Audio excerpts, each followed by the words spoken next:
The following is only intended for mature audiences.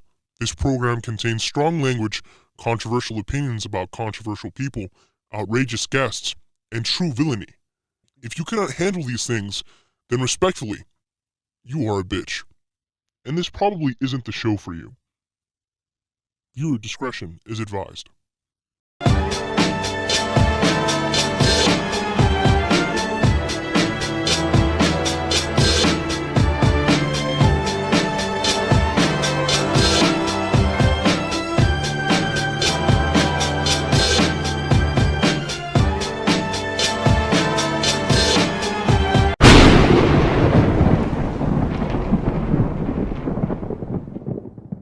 Welcome back to the Supervillain Show. I'm your host, Injustice, your local supervillain. Thank y'all for tuning back in. I'm here with kwonryujinn, The fire-breathing dragon. the fire-breathing dragon, the top slut. The age of the Ryujin. That's cool. You like that, right, baby? Yeah, it was all right. Yeah, baby. Come on with the gimmicks. You're wearing sunglasses indoors like Like Hollywood Rock. I respect that. Exactly. I respect that. Man, we got a lot to talk about today. We got a jam-packed episode before that. How are you? I watched something horrible I'm joking. It was actually Like I said, we have a lot to talk about today. Like, we don't even gotta get into like just the bullshit conversations, but fuck it. Let's ease into it. Like, oh, should I talk about what happened 10 minutes ago, maybe? what happened 10 minutes ago? I have such a bad memory. What even happened 10 minutes I ago? almost died. I didn't die. Oh, you talking about my dog? Bro, my dog is... Should I start from the beginning when a patient Yeah, popped let's hear the full story. All right. Job stuff. Y'all need to know. My finger got popped out of place. It's the same fucking hand. So, a patient popped your finger out, and then later this day, my dog bit you in your hand. Same hand. Now, my dog, thankfully, is a Pomeranian poodle mixture. Yeah, so it wasn't that much you'll damage. live. I'll live. If I had a Rottweiler, Yo. it'd be a different It'd be no conversation. pod. It'd be no pod. I'd be in the hospital. It'd be pod from Hackensack Hospital. From Hackensack Hospital. Yeah, it'd be, I just doxed you. I just doxed you. I'm from the Sac. I'm a Sac boy. I ain't scared to say it. You just don't know where. There you go. Yeah. I was gonna edit it up, but fuck it. No, I'm from the Sac. They'll come find you. I love where I'm at. Talk your shit. Feel me? Talk your shit. I'm gonna leave though. But There goes the love. all Okay. great players leave their state. Yeah. College, even if it starts from college. NBA, you really don't even got a choice where the fuck you go. So to be in your state is very unlikely. I was gonna say LeBron because he got drafted to Cavs, but he left. He to Miami. notoriously left. He left to Miami. To Miami. You're right. And then went back. And then left. And then left again. Yeah, you're right. Yeah. But it's still all love, though. It is. It's all love. I'm trying to think of someone. Yeah, I can't think of anyone. Someone will come to me. But like I said, nothing going on with me for real. I honestly just want to jump right into it. Where we're gonna start is unfortunate. First off, rest in peace to Takeoff, bro. Damn, man. Rest in peace to Takeoff. It's crazy because Tuesday, well, when we're recording this, the Tuesday just passed. Yep. I wake up and the first thing I see is the text from you. My bad, bro. No, it's not. It's really not your fault. The first thing I see, I wake up, I look at my phone, and I see he texts me say, "Bro, Takeoff just died." But it was a question mark because low key, I was asking you because Yeah. I'm like, because I'm reading like sources, but like it's not like TMZ. It's fucked up because now we're at the point where it's like if TMZ didn't report it, it's not true. Yeah, I'm looking for something like CNN, like something. It's fucked up because like that's the first like off rip. I wake up, my eyes, I look at my room, I look at my phone. Yo, Takeoff just died. I was like, what? So immediately I go on Twitter, and what do I see? I see Takeoff's fucking dead body, blood everywhere. I'm like, bro, this is how I start. That's the problem. Not that I'm not trying to act like the victim or anything, but like it's like I fucking start my day seeing Takeoff. Someone who I grew up listening to. Yep. I see him fucking dead on Twitter. Yeah, man, that's... First off, I'm not liking that trend. it needs to. It's a trend that needs to stop. Honestly, Is it not illegal? no, it's not illegal. It's just it's so odd to me. It's I so think it odd should to me. start being illegal. Low key, bro. We look. PNB Rock passed. What was that like? Not even like. Was it even a month ago? I feel think like it might just be happened. like just a month. Now. I feel like it just happened. We just lost PNB Rock, and it was the same thing. People posting videos of his dead body with like all this blood and stuff, and it's like have some humanity. I don't understand how you can see someone. Doesn't even have to be a rapper, a famous person, anybody. You can just see someone on the street bleeding to death, and your first instinct is, let me take a video. Let me take a picture. Like, I get it. Like, we're all products of our environment. We're living in the age of technology, but like, it's like a right from wrong thing. Like, you know, that's dirt wrong. You got to think of it like, because it's not for like any beneficial reason. Yeah. It's weird because with celebrities, like, it's like we think we know them, you know? Like, yep. We all grew up, you know, listening to Takeoff. That's everyone's listening to Takeoff, right? So like, it was sort of like seeing someone you know dead, but not really. Imagine the people who really know Takeoff. Imagine his family having to wake up and go on Twitter and see their fucking cousin, nephew, whatever. You can kind of feel it because the video was Quavo screaming his name. Like, it's so sad, bro. It's so sad. So like how I feel like you make the video. Mm-hmm. You look at the video again, and you still say, "I'm gonna put it somewhere online." Yeah, it's just no shame. No shame. It's honestly no shame. And another thing that I didn't like to see is off rip. Everyone wants to have the first story, the inside scoop. So the first thing that was reported on social media, people were like, "Oh, it was at a dice game. Quavo got mad. Yep. He started the argument, and then Takeoff got shot." So instantly, everybody started blaming Quavo. Yeah. Like, and just to find out, I don't know if it's confirmed or not, but supposedly now, reportedly, it wasn't even his fault. No, it had nothing to do with the dice game. Apparently, they both were trying to leave because they just heard people arguing. Yeah. So between those two things, it just shows you how trash social media can be sometimes. I got something else that shows how trash. I think it was Designer, and he was like, "Yo, I'm quitting rap. I can't take it." People were like, he's doing it for fame or whatever. I'm like, bro, no. Why would he go on live and talk about it? Maybe because like he got no one else to talk to. He's like in the industry with a bunch of snakes. That's a good point. The only thing that was different is like NLE Choppa's was kind of weird because he was like, "Yo, I can't believe this. R.I.P. Takeoff. I'm not gonna take for granted of life. New album coming soon." But it was in the same tweet, so it's like, all right, nigga, what are we doing right now? What are we doing? Okay, yeah, but some are blatant like that. Like if you promote your stuff mid, like nigga, no one gives a fuck about your single regardless. Crazy. Let alone right now. I mean, keep it a buck though. People gonna be like, "Oh, y'all only talking about Quavo, so people can watch your shit." It's like, no, nigga. Like, we're just speaking our mind. Like, this shit's sad, bro. People just need to do better, bro. Like, no one needed to see, like, bro. No one needed to see Takeoff's dead body. No one needed to see Quavo's reaction to when it just happened. Like, y'all just gotta stop, bro. Y'all just gotta stop, man. So that was definitely unfortunate to see, and it was just unfortunate just to lose Takeoff. Oh, but I think this is a perfect day to be doing this. I heard they caught him. They killed him. Who? The person who shot. Did they? I think so. Like today. Oh, I didn't hear that. Maybe I'm lying. I don't know. We'll say reportedly, allegedly.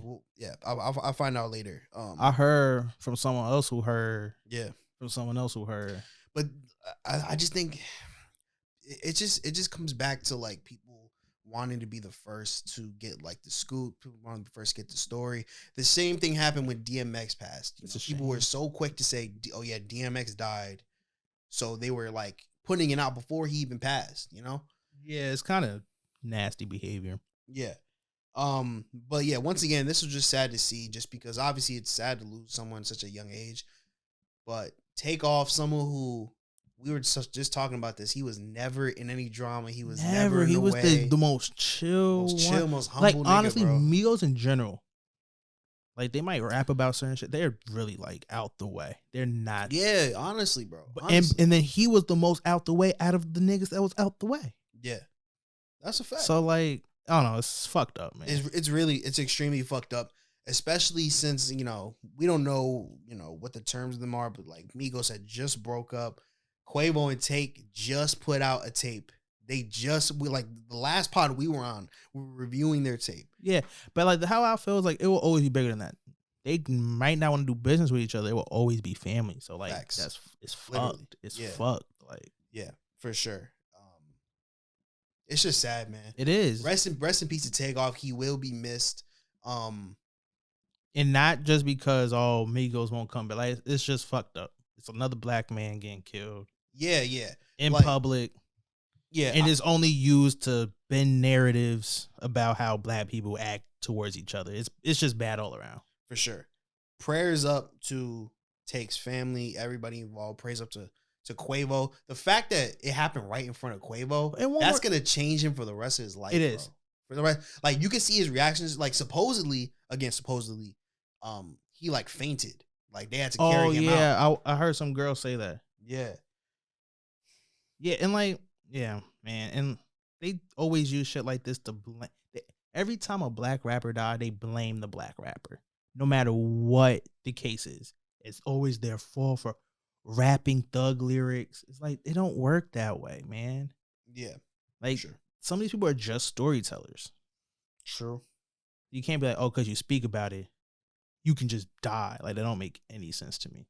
Yeah. Also, some people are a product of their environment, too. Yeah. Rap about what they see, rap about what they've experienced. And it don't make it any less of a tragedy. Like, you know what I mean? Like, it's sad. It sucks. Yeah. Like, yeah, for I sure. don't know. Like, have some humanity, people. Coming from me. Yeah. I think it is an interesting conversation. Like, I don't know if you saw Lakeith Stanfield. He tweeted, he's the dude from, he's in Atlanta. He was in, the dude in Get Out who, like, when they took a picture. Yeah, you know what I'm talking about. He tweeted out, he was basically like, we as black people need to stop glorifying, gun violence and shit like that in rap, like gangster rap. But see, I get what he's saying. Yeah, I think there's, but it's not like, oh, if y'all would have not glorified it, that shit would have not happened. Niggas have guns. White people have guns. That's not going to change people from getting shot. Mm-hmm. So it's not about like glorifying it. I mean, there's more than that. There needs to be more rules about having guns. That's just a bigger conversation for the day. Like, and you could always still speak it. What's the First Amendment? It's true. Shit can be illegal, but I could still say what the fuck I want to say. Like, so I don't know. It's a slippery slope. Yeah, it definitely is. It's just, I don't even know what to say, honestly. Yeah, it's really unfortunate. And it sucks. His death should not have to be all it is. It should just be sad because another person passed. Facts. And again, prayers to the family. I think we focus on like all of like, everything that Takeoff's done, from the Migos shit to him rapping.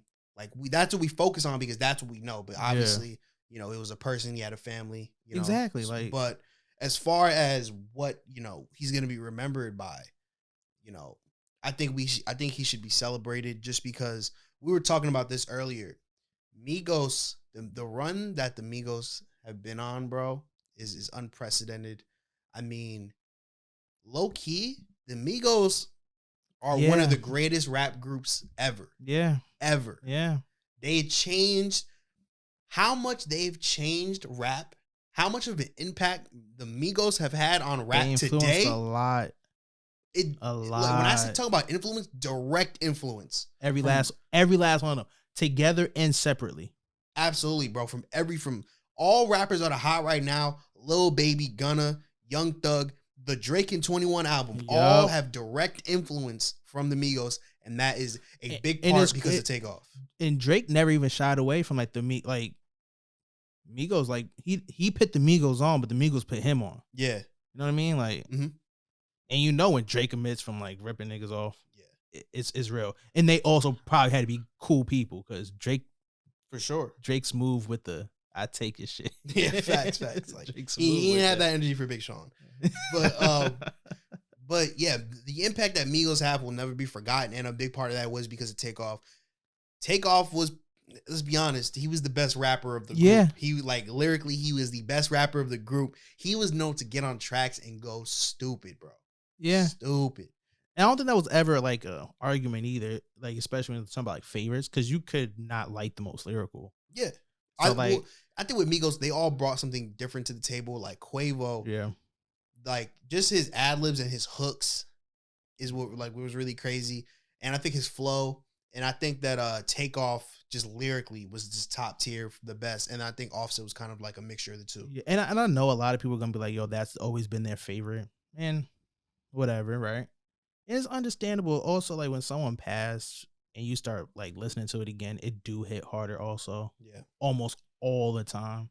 Yeah, just appreciate the man. Listen to the shit. Yeah, man. Well, he only had one solo project. He only had one solo tape, and I'll say this: I said it when it came out. That was the best solo tape of the three. Yep, can't argue that one. That was the best solo tape of the three. Now, granted, Quavo's was pretty bad, but then like it was between him and Offset, and his I'd say Takeoff's was the best. Casper, bro, I remember that shit came out. I was like, bro, I remember when I first heard Migos, it had to be. I think you probably put me on. I think you sent me either Hot Boy or like, no, it was what was that fucking song? Broken Knees. That was probably the first. That was probably the first Migos song I ever heard, and then that was around the time like, damn man, Versace. Broken Knees was tough. Migos so tough, bro. And then they was all over Days Before Rodeo, felt like. Days Before Rodeo. Around that time, yeah, they had that song Sloppy Toppy on Days Before Rodeo. Yeah. Yeah. Rest in peace to Takeoff. Prayers up to the family, prayers up to Quavo and Offset. And I hope that if, they do got beef in real life, even if it's not public, I hope they could squash it. And it's not I'm sure that's gonna happen. I'm pretty sure it's already like it's over. Yeah. Like and it's not even they're not even thinking about that shit no more. Mm-hmm. And I'm not a fan of posthumous albums and music, but I think it would be cool if Quavo and Offset can get together and maybe put out like one more Migos album of the best songs they got in the vault, I think like a cozy tape type thing would be kind of cool. Everyone who fucked with like everyone who has like songs like would take off. Yeah, and everyone who had like songs would take off. That'd be really dope too. Because I'm sure he has a bunch of shit in the vault. And I'm sure a bunch of people have songs with take off. So yeah. And I bet you a bunch of people have no problem like, I'll hop on that shit. Yeah, for sure. It's sad, man. Yeah, it definitely. It's gotta stop. I feel like it's every week, not every week, but like every month, it's someone else. Someone else. Yeah, damn. And it's bigger than just how we act. It's really a gun control thing too. We just gotta stop killing each other too, bro. Yeah, like we just gotta stop killing each other. But it's not even. It's like and when you mean that, it's just in general. It's not like people always like, oh, it's black on black. It's not even that. Like, come on, like white people should have schools. Like we know it's gun violence. It's like we just gotta stop, bro. Statistically, guns don't do no good, really. It's really they really don't do much. It's a problem in this country specifically. Yeah. And but also when you talk about like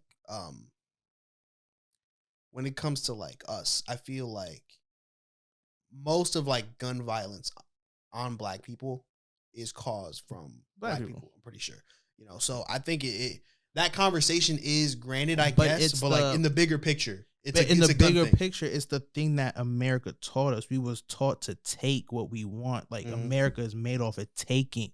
Yeah. Christopher Columbus took. Slavery was about taking people. Like all that stuff is about taking to get your advantage in this world. And then then you're gonna blame the quote unquote lesser people for doing the thing that you made America all glamorous for. It's just weird to me. Yeah. It's fucked up, man. Man. It's a RIP, man. Yeah. Rest in peace to Takeoff. And we'll leave it there. You mentioned it earlier, Kyrie Irving. The GOAT. Yeah. So you know what's going on with all that, right? So for he did nothing wrong. So for those of you who don't know, Kyrie a couple weeks ago he tweeted out a link to a book. Let me find the exact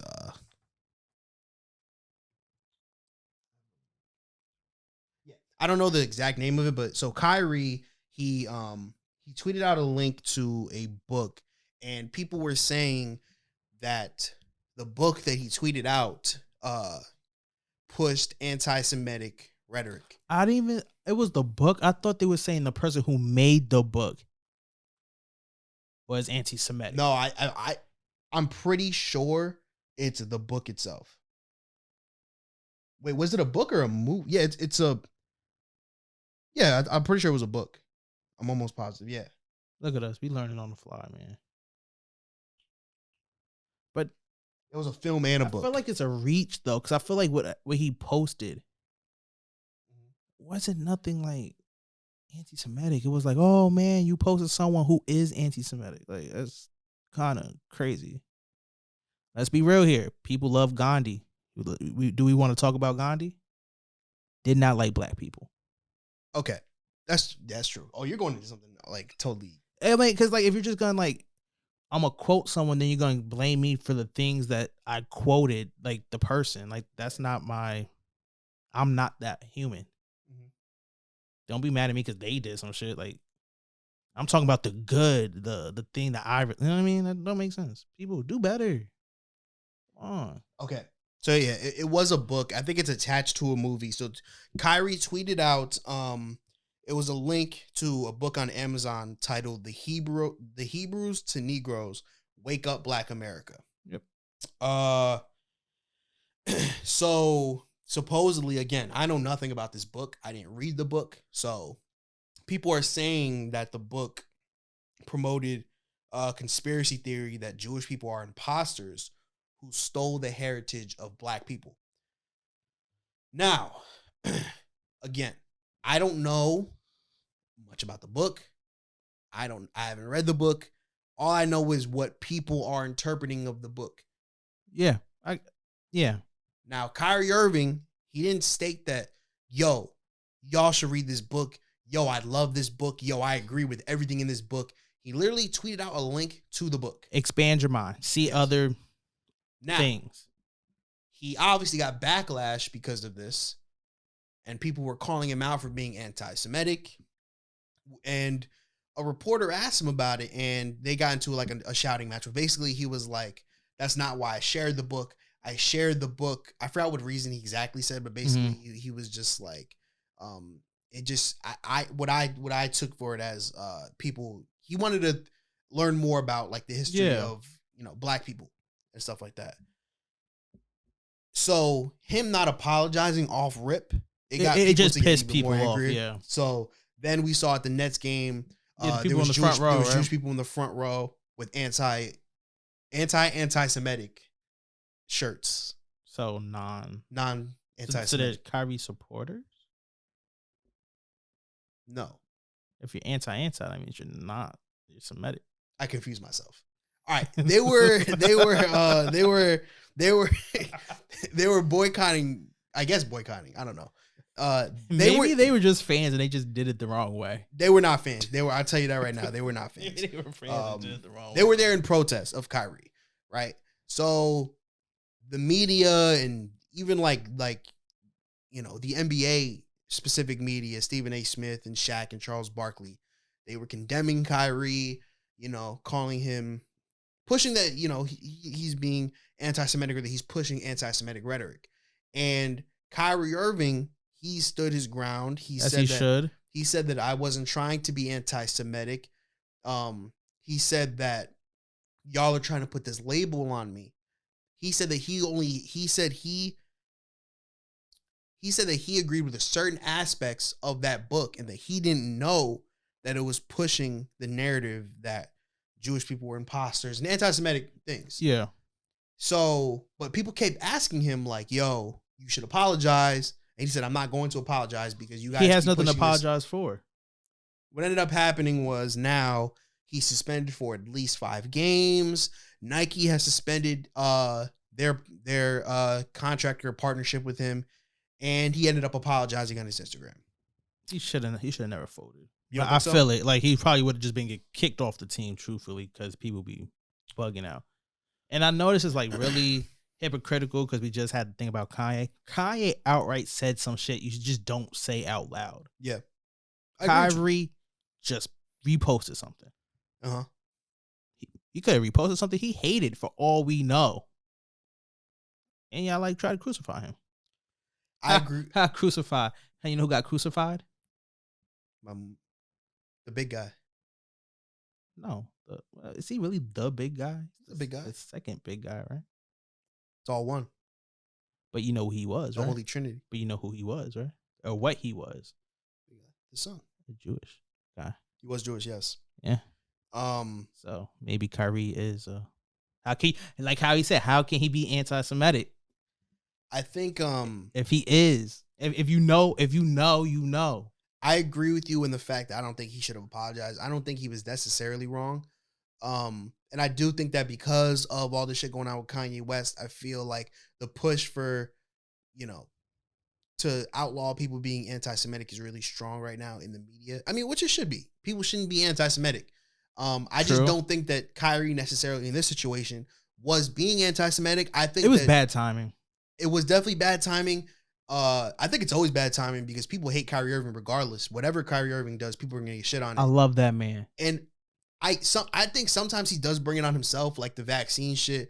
I mean, I don't think, he don't want to get a vaccine, don't get a vaccine. But everyone knows that type of nigga, though. Yeah. It just like, even like he was like burning sage at the Celtics game and niggas were like talking shit. I'm like, bro, let him burn sage. He's one of those friends, them conspiracy niggas. He's a fucking weirdo. Let him be a weirdo. Let him be a weirdo. Yeah, He's him. He's him. He's him. He's him, bro. He's him. And let him be a fucking weirdo. That's cool. But like, people be on Kyrie's neck. In this situation, yes, it was bad timing. Yeah, but I also think it's a little bit his fault because I think he's a little stubborn for the way that this could have all been avoided. He didn't have to lose because he also donated like $500K or something like that to like, I forgot what corporation. If you hear my dog, I'm sorry. I'm sorry. You get scared. He donated $500K to like some organization that's based on like getting rid of anti-Semitic like rhetoric and stuff like that. He didn't have to donate $500K. He didn't have to get suspended. He's gonna miss more time because the Nets not even doing that great right now. And now you're missing time because of this bullshit. He didn't have to lose his Nike sponsorship. All he had to say was, "Yo, I'm sorry if you're hurt. I didn't mean it that way. I didn't mean it that way. I meant it this way." Instead, he was like, "No, y'all ain't gonna label me like this. Y'all ain't gonna silence me. How can I be anti-Semitic when I'm black? Nigga, just say, my bad. I didn't know this. That's it. Let's be real. Not that deep. Let's just be the regular human card, though. I would be tight. I would be tight, too. I'll wake up one morning. You know what? I understand. I understand. Now, I understand. Sometimes I'm that way, too. Sometimes you're like, yo, fuck that, bro. Fuck that. I'm not apologizing. I'm not wrong. Now, there's a difference between, okay, I'm not saying I'm wrong. Now I'm not talking to this nigga no more. Then I'm losing money. I'm losing $500,000, thousands of dollars. I lost a Nike sponsorship, and now I'm not playing no more. I'm leaving KD out there like every other year that this nigga's not playing. Because he's missed. He's always not playing for some reason. It's always some shit. Whether it's I don't want to take the vaccine, I might be anti-Semitic. It's my sister's birthday I don't like party. What you just threw in there. I might be. Bro, it's always something, bro. Last year he took like 3 games off because he was sick, and they found out that it was his sister's birthday and that he wanted to go to a party, which is some regular ass shit. I understand, but you are an NBA player. I told you this a long time ago. He treats this shit like a job. No, he treats it like a real life job. Like a real life job. I'm about to hang out with him for the weekend. I'm about to call off. I'm sick. And it's funny because you're exactly right. He treats that shit like, he's like, bro, fuck these niggas. He's like, yo, I can get paid and not play ball. I got a ring. I am good. And the funny thing is, I think that's the reason why people get so mad at him, because it's not a regular job, it's the NBA. And not only that, how good Kyrie is and what team he's on, he could win another ring. But it's not his main focus. I've said this before. As much as Kyrie says that basketball is his main focus, it's not. Basketball not his main focus. I get him. I bang with Kyrie. What I tell you, I like Kyrie. One of the main things that always bugged me about sports, it always felt like a jump monkey jump. It's owned by white people. Mm-hmm. If the white man told these black people to say, go run, catch that ball, black people gonna go run, catch that ball. and it's a white player, praise because they're in a black league or whatever. Man, Kyrie, get your sick days. I feel. Fuck it. I feel. Yo, but do now, what you gotta do. It's fucked up because now he's in a situation where he's a free agent next year. What team is going to, like, honestly be like, you know what? Yeah, I'll bring you on my team. Knicks. Because I don't think so. Knicks. You know there's such a...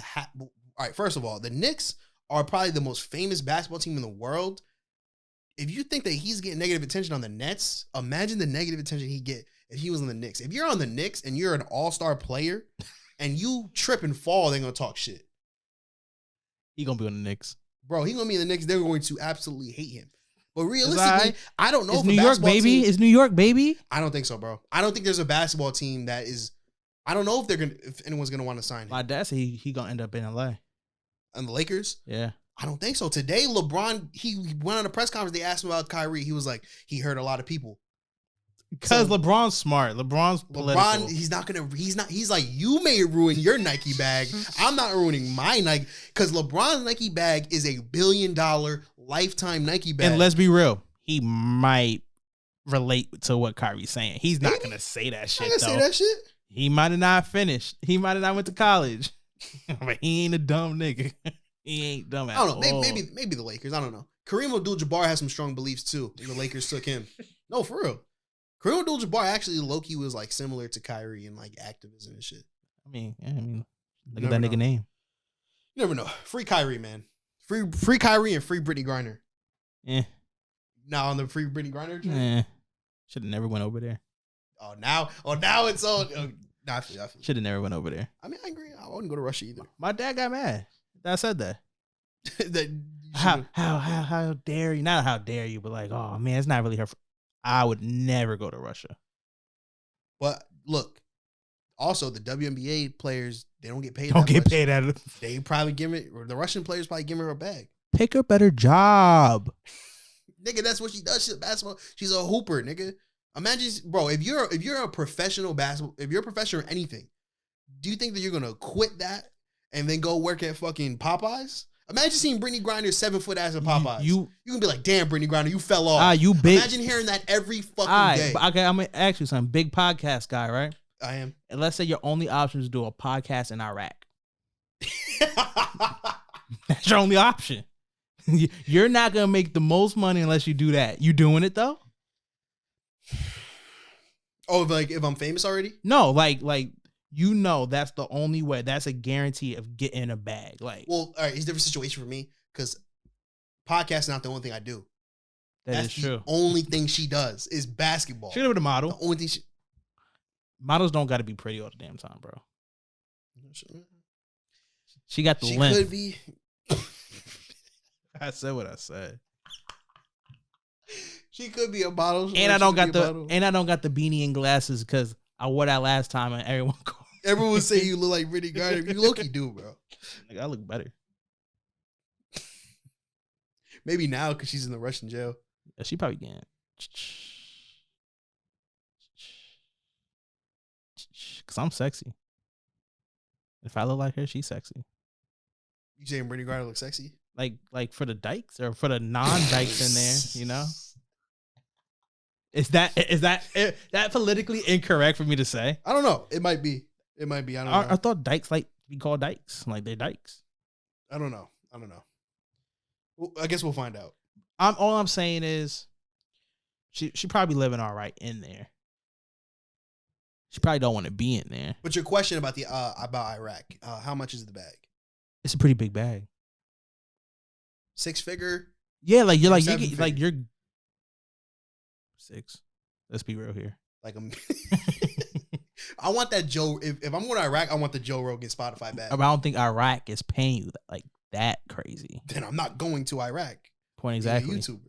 They not paying her that crazy. I agree. No, I'm with you, but I'm saying that she ain't got nothing else to do. You know, she can't go to the NBA. Enjoy your life.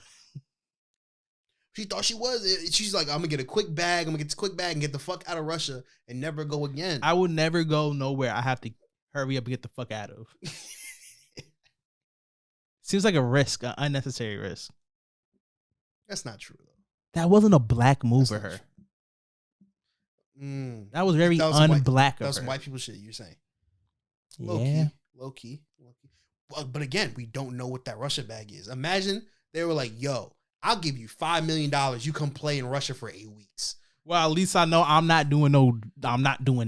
have to have some withdrawals or something. You know the WNBA, like the highest paid contract is like $2 million, something like that. That's good for a woman. Wow, bro. Wow, bro. That's how I'm Wow, feeling today. bro. That's how I'm feeling today. You know what? Just for you, I don't have to do this, but I'm going to edit that the fuck out. I'm gonna edit. I'm gonna put it right here. I'm editing that fuck out. Wow. Because I have a funny feeling. I have a hunch. I have a hunch. Wow. I got a hunch that right there is gonna come back to bite you I in a couple said years. what I said, and I Well, want you to keep it in. I'm not keeping it. Yo, I'm not keeping if you respect me, No. Look. I'm trying to help you because 5. And you know what? If I do, I'll think about it. if you do If cut it off, if I do decide to keep it in, I just want to let y'all know that was him that said that. and I you don't agree. I might with be his joking. statements. I might be joking, but I might be dead serious. Oh yeah, you're gonna be on your Kyrie shit. Whatever Nah. job you got, I don't know if you're a podcaster. It's like that's gonna come out on Twitter, and then the next pod I'm gonna be like, Quan couldn't be here.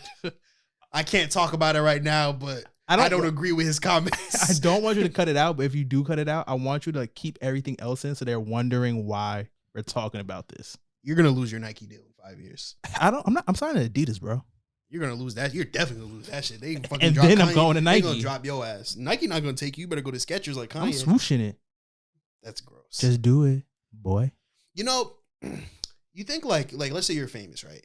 And like Nike, Adidas, Puma, Yep. all these brands, they offer you like deals, right? But they lowball you.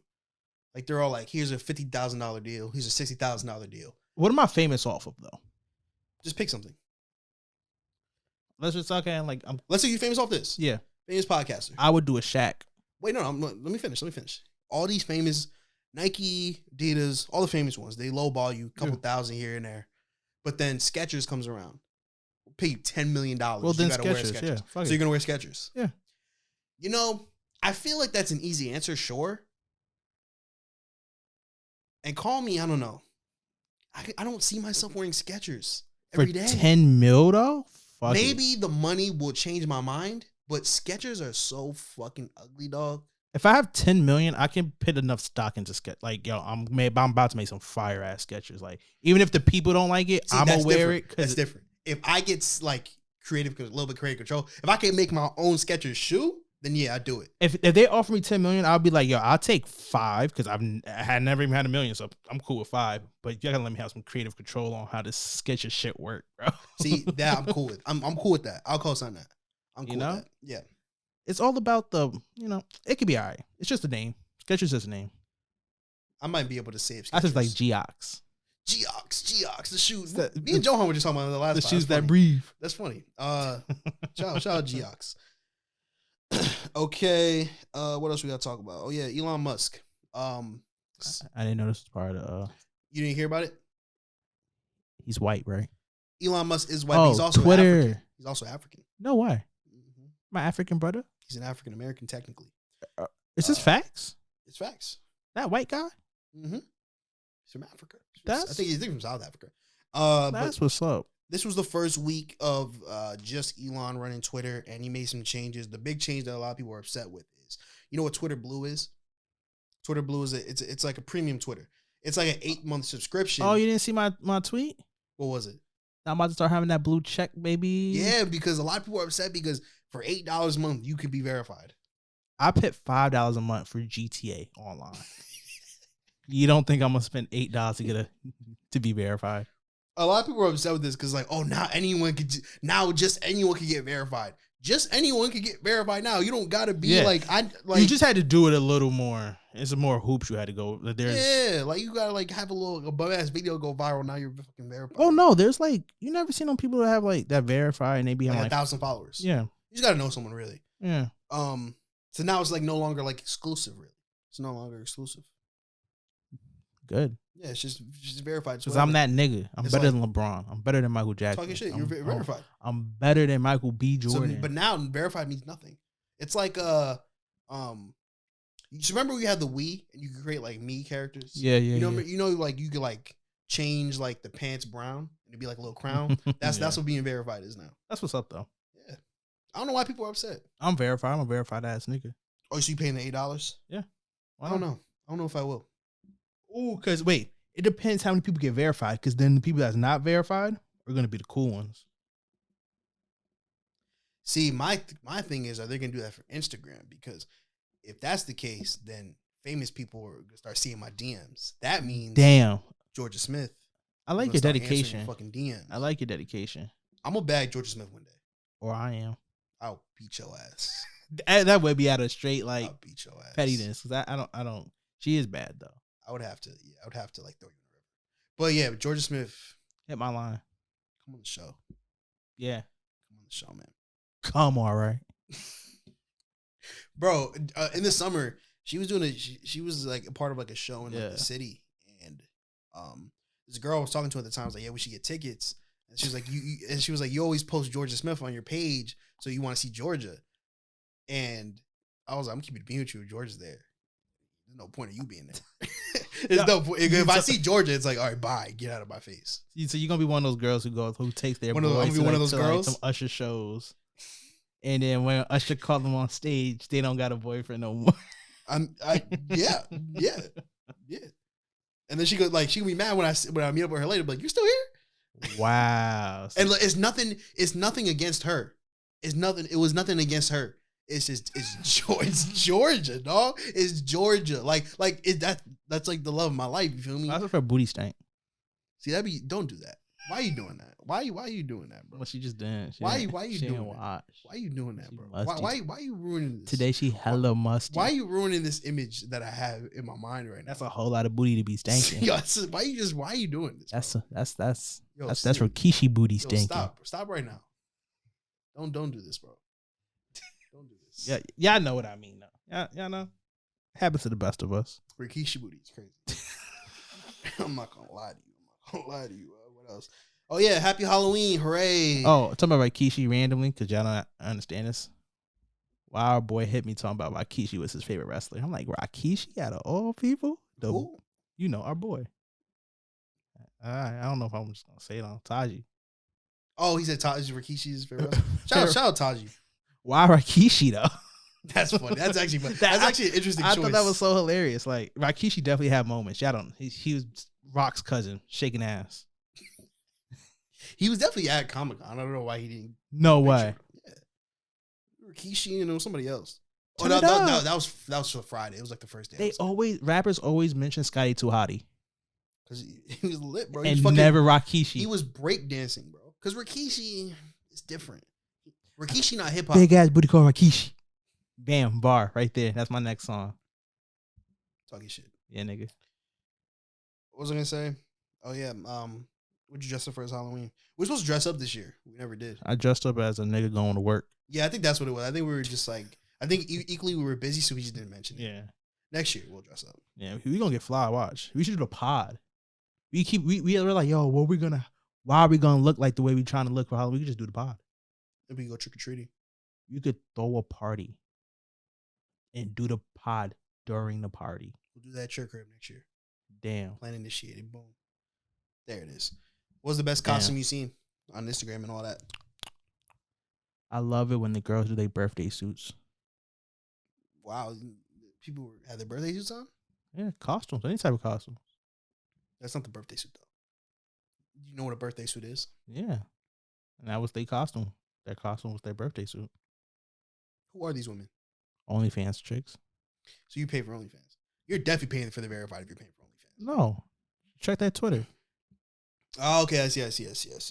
So those aren't really costumes. That's an everyday thing. But as far as like just Halloween. Every day is Halloween, baby.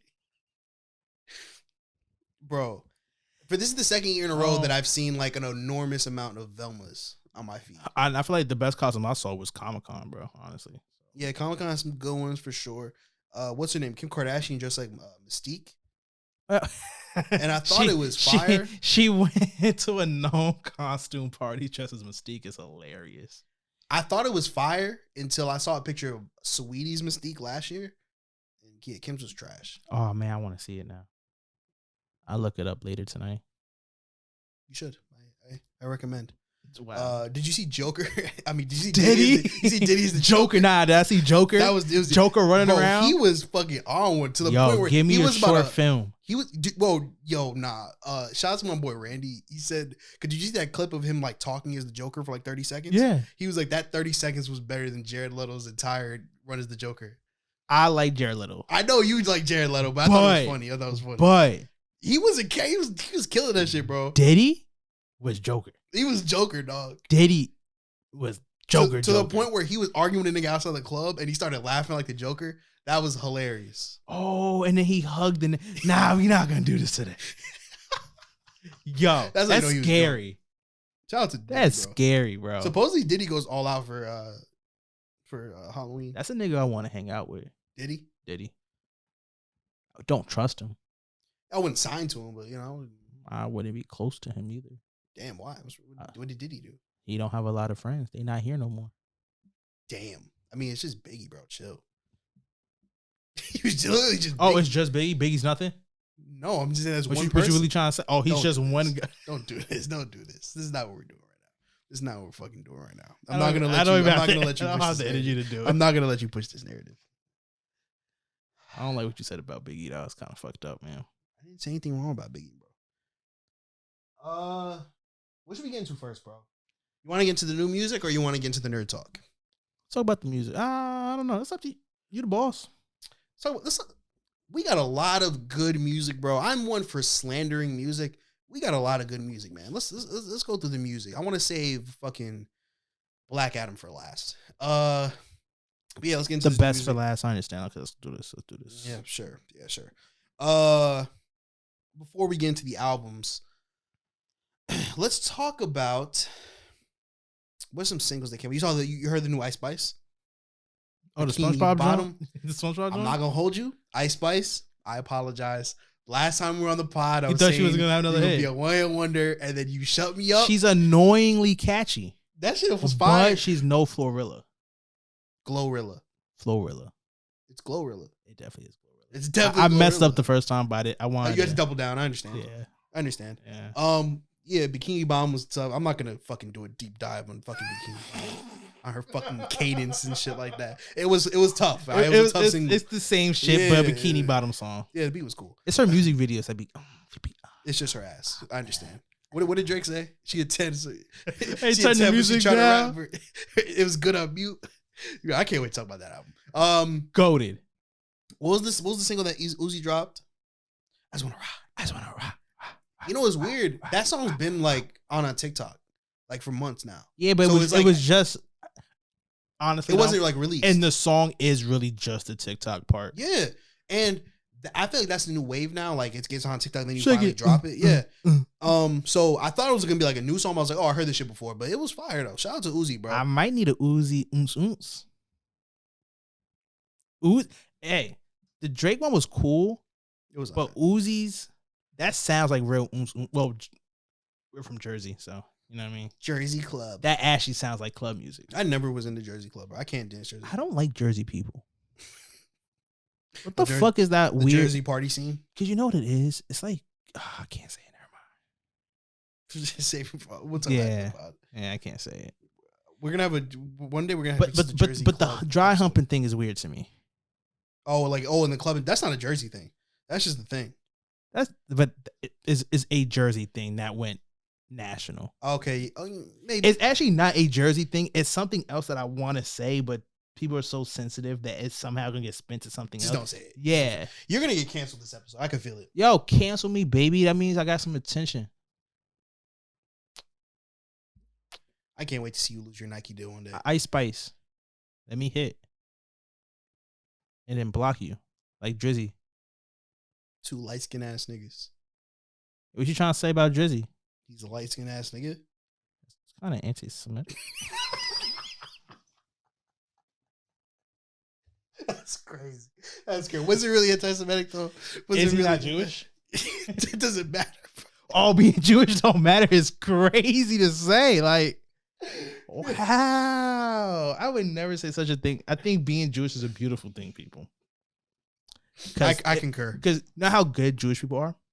Tell me. Their last day of Christmas is our first day of Christmas. That's great. That's how quick they are. They're already done by the time we start.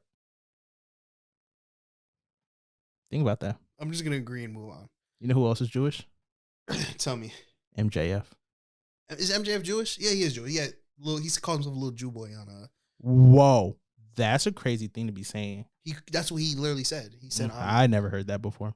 He don't do this. You definitely heard that before. That's exactly what he said. He has. Shout out to all the wrestling fans out there. Yeah. What were we talking about? Uzi, yes. Or Ice Spice. Uzi and Ice Spice. Yeah. Singles were fire. Baby Keem dropped Melodic Blue Deluxe. Fire.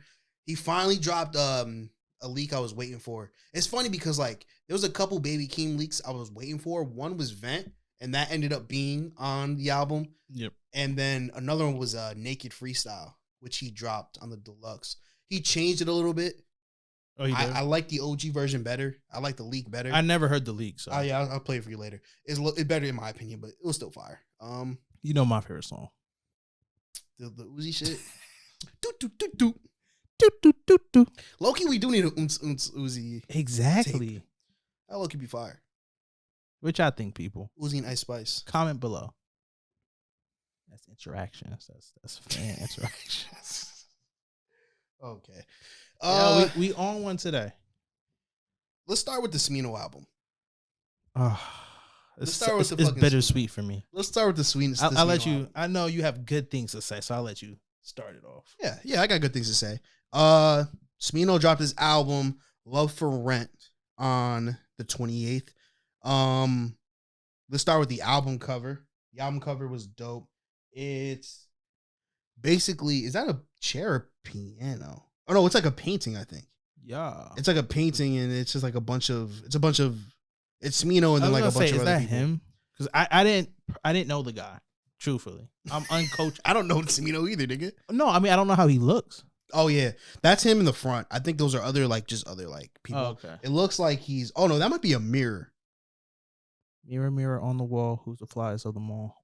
Yeah, I think it's a mirror and they're all checking. I don't know. I don't fucking know. It was cool though. It was simple. But he's not Big Daddy Kane. He's not Big Daddy Kane, right?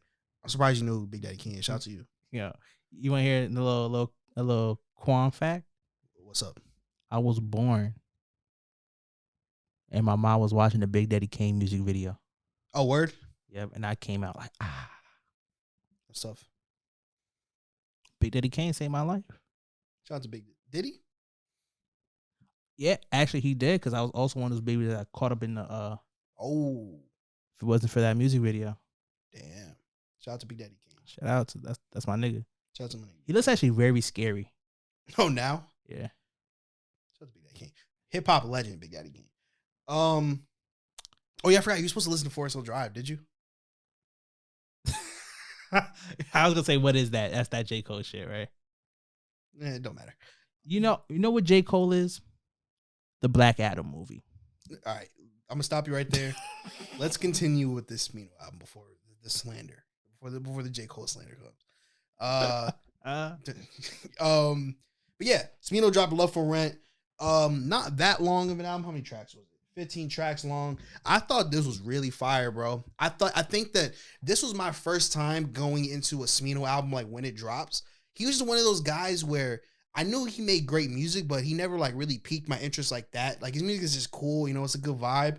This is my first time going to a Smino album like when it first came out, and I thought it was great. This is somebody who like has really perfected their sound. Like, you know where he from? Like Smino? Yeah, like what? Like who he with? Like I know he's from the fucking. Because I did not know this nigga at all. Like when you've never heard of Smino. He was on the Dreamville tape. That makes sense why I never know who he is. Like he's hanging with a bunch of fucking losers. That's crazy. He's on that vibe though. He's on the same vibe as like all the Dreamville niggas. You know who's the best nigga on Dreamville? You about to say some wild shit. I bet you could say who I'm thinking though. Oh, it's yeah. Besides Cole, it's JID. It's not Cole. Fuck Cole. Cole's trash. He can go and kill himself. That's a crazy statement right there. That's Actually, a J. crazy Cole. statement. J. Cole, no, I'm joking. I don't want That's a I don't want crazy death fucking statement. on. I want him to stop rapping. That's all. You look like J. Cole. Nigga. You look like J. Cole and Brittany Griner hybrid. Let's be real though. Who had dreads first, me or J. Cole? You had dress first. I'll give you that. Fuck out of here, J. Cole. Trying to be like me all the damn time. Yeah, you're like a Brittany Griner, J. Cole, Trippie Redd trio. One Just day comes- we're gonna go on the it's lore mixed how you. I know Trippie Redd used to follow me, ghost follow me, and he used to jack on my swag. You think so? Bro, he had the tat. Try to talk to the chick I was trying to talk to. We're gonna get into that. Yo. I want a whole episode of that. Yeah, bro. I want to know. Like, I don't. It's not even personal. I just want to know if he like, He took your bitch. if he knew who I was. Like, He probably did. like rocking barriers and like in the beginning, like when no nigga knew what barriers were. Like, come on, like I had barriers on out of nowhere. That nigga started wearing like you're not cool. But it's fucked up, bro. Because like, He has more money than me and more fame. so who bit off who? But who's Who's verified? about to be me tomorrow? You gonna call for the $8? Imagine like, you have a 3-day waiting period. And right when I get verified, guess who I'm dissing? Trippie Redd. Super random. 6ix9ine should have stayed with Trippie Redd. We keep delaying this. You keep disrespecting the Smino album. We keep. And you getting to all told this me he's a different shit. Dreamville nigga. Now I don't respect him no more. It don't. He's not a Dreamville nigga. He was on the Dreamville. You tape. know what they call Dreamville? Put niggas to sleep. Pause, nigga. Oh, pause. Actually, talking about sleep. They sleep on them. Fuck them like Bill Cosby. Okay, all right. Enough with the Dreamville slander. Enough with the Dreamville. I'm all for the slander, but I gotta give Smino his respect and his flowers because this It Smino was album was good. fucking good, It bro. was good. It was good. I was gonna say he has a similar vibe to Earth Gang when it comes to their beats, where it's kind of like jazzy and still like futuristic, and you can definitely hear like I don't want to keep saying it, but like you can directly hear the Outkast influence from this nigga's music. Did I not text you? This is what I thought Earth Gang was gonna be like. I think you did. Yeah, that's Yeah. my thoughts when I like first like when I heard what was the Dreamville shit that I heard? What's the good one? Not the last one, the one before that. Revenge of the Dreamers 3. Yeah, I was like, oh man, like Earth Gang's fire. I'm trying to hear their shit. Then we Yeah. did the review and it was kind of mid. Mm-hmm.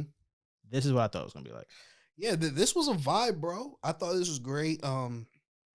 You texted me off rip like no L's is fire. No L's is really fire. It's just bad timing. Look, let me show you my favorite song. It might have been the first song. Keep it a buck. The first song was like an intro kind of. Oh, so It was no. just talking. The first actual song was No L's. It was no L's. Yeah, No L's was fire. 90 Proof. I'll be honest with you. Weak feature from J. Cole. I was disappointed. I wasn't. J. Cole spazzed on his features, bro. And you know He that. actually, He yeah, does. he's That's actually- why I was disappointed. And what actually made sense is because he said that he wanted 90 Proof for his album, for his next album. So maybe that's why it was mid. Cause he's like, you know what? If it's not mine, fuck it. I don't know. No, If they bro, sleep on me, fuck he it. be he be spazzing on features, but his album is just be like whatever. But again, I wonder if stop talking about my your other songs. one was Garden Lady that I like. Garden Lady. Oh yeah, that was good too. But yeah, 90 Proof was whatever. That was the single. Oh, Pudgy. The one with Uzi.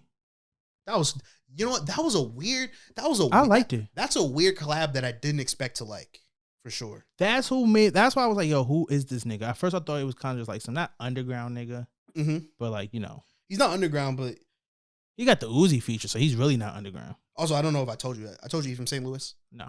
He's from St. Louis. so Okay. yeah. But yeah, I think all the features ate.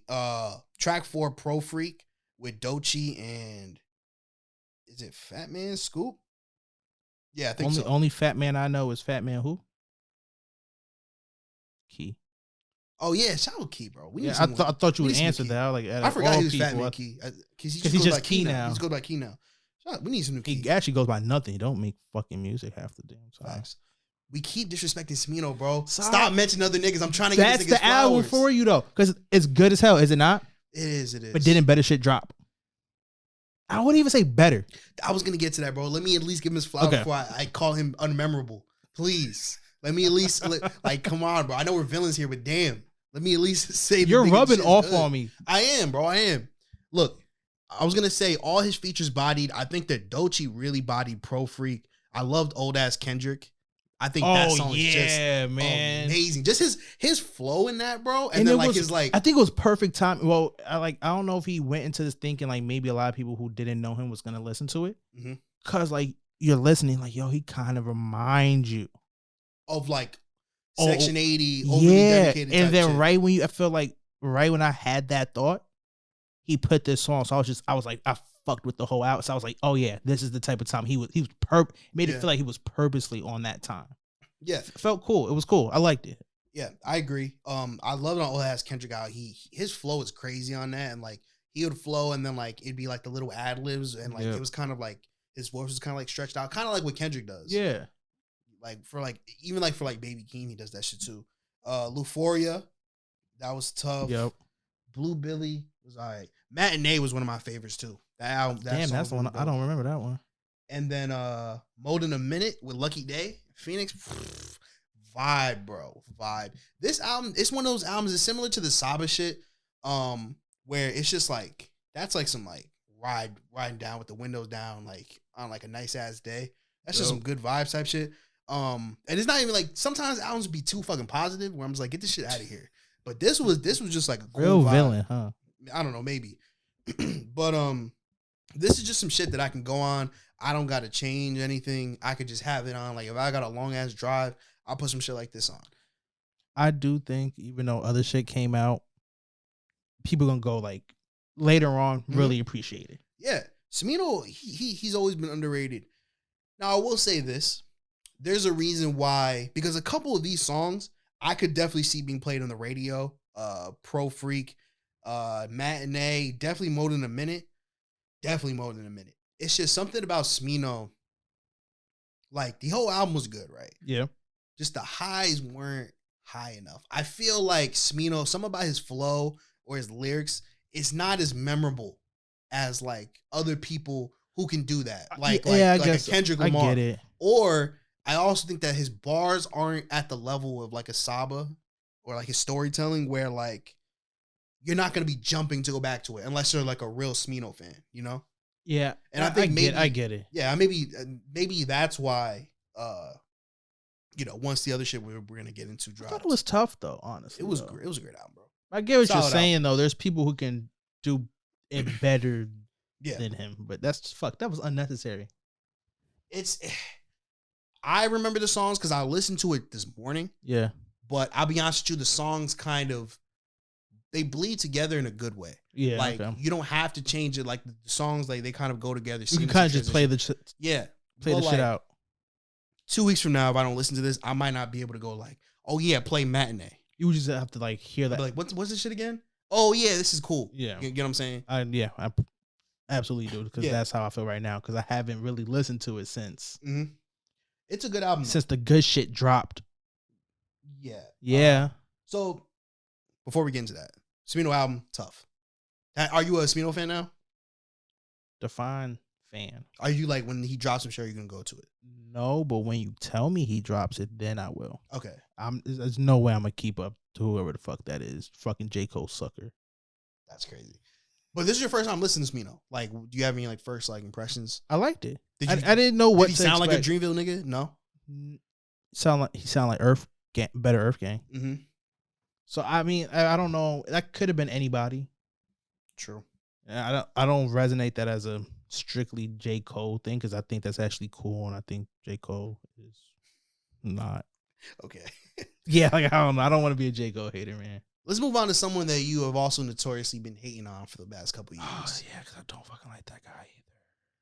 The Sixth God. But that's why I don't fucking like him, because I know he can drop some good shit. He be on his Kyrie. Yo, I'm just trying to get paid.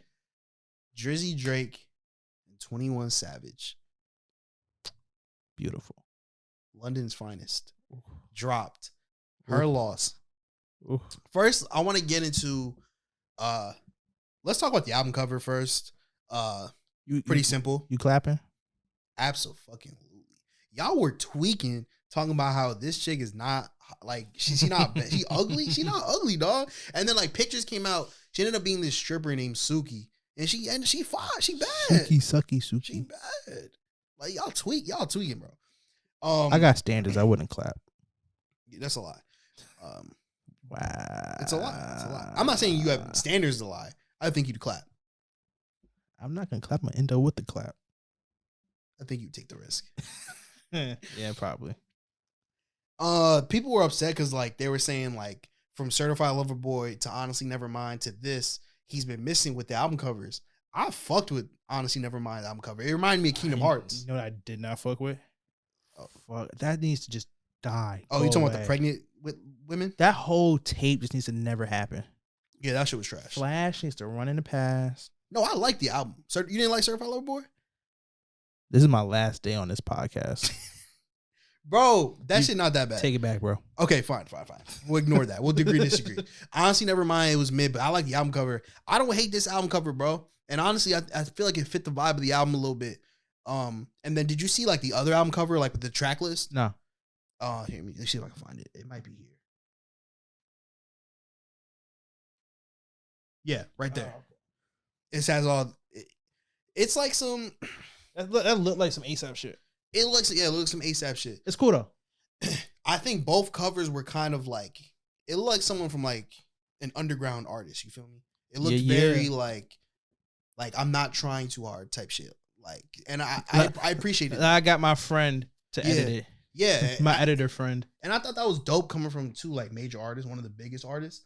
And I had a feeling this shit was gonna be fire, bro. I didn't know Drake was gonna be on Game Time, bro. Every fucking song, it was someone, something, somewhere, somehow. Yeah, he was doing a lot of name dropping. He was the savage. Yeah, he was doing a lot of OVO Savage. It should have been 21 Savage and OVO Savage. I think that first off, I want to say I think this was Drake's best performance on an album since If You're Reading This Is Too Late. I think we haven't heard this Drake since If You're Reading I This was Is Too gonna Late. say that. Man, I love you, man. Bro, we're on the same page, bro. Drake was on his shit on this fucking album, bro, from start to finish. Maybe be a hot take. It was mostly a Drake project too. Yeah, it was basically a Drake project featuring 21 Savage. At least it felt like Drake had something to prove. I posted a tweet. I posted a tweet. It was like because people were posting like Kobe and Shaq. Mm-hmm. And I was like, that's not really Kobe and Shaq. So I posted a picture like this is Drake and 21 on her loss. It was Kobe and Ron Artest. Now, Ron Artest, he wasn't bad. He wasn't. He was there. He did good. He was an integral part to the championship. Yeah. Ain't no Kobe and Shaq. Not at all. Kobe carried. Yep. Drake had to carry. Now, 21. I'll be real. Kobe definitely carried over Shaq also. In some games too. But Shaq was still Shaq. He has 35 points, you feel me? I love Shaq. 21, it's not like he was good on this album. Yeah. I fucked with him. I feel like I wanted a little bit more. 21 was 21 because like through and through. Drake been doing a whole bunch of different stuff. So when he was like, you know what, I'm on that time, it was like, oh shit. He was in his and he stayed on that time the whole project. He was in his fucking duffel on this song, bro.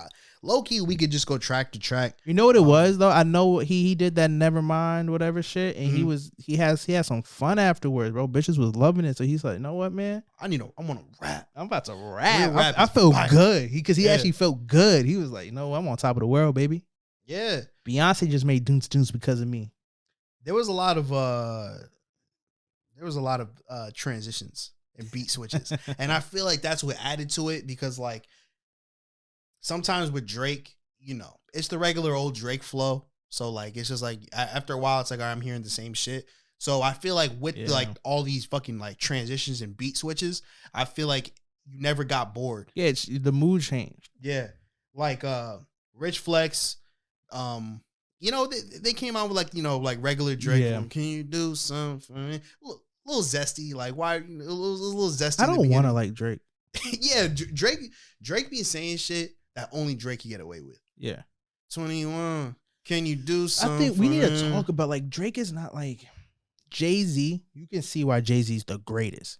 I don't know what makes Drake the greatest, like one of the greatest. It's there. It's tangible. He knows that. He knows. Because he's damn right corny at some points. Mm-hmm. It's like Jay-Z's like The Rock.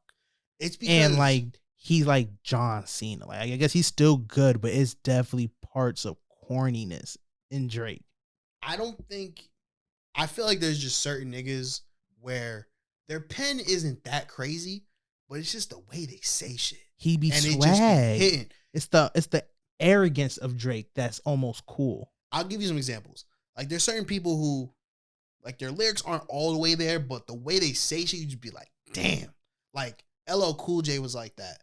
I think that 50 Cent is like that. His bars aren't really that crazy. It's just the way he says shit. You just be okay, like, damn. I don't know what song it was, but he said some shit and it was fly. He was like, he was talking about the Migos. He was like, when something about Lil Wayne, probably around the same time Migos hit me, trying to make Versace or something. I was like, subtle flex. The way he just like it's a subtle flex. Did it put you back in that time period. He was like, yo, that was the coolest swagged out way you could have said that. Yeah.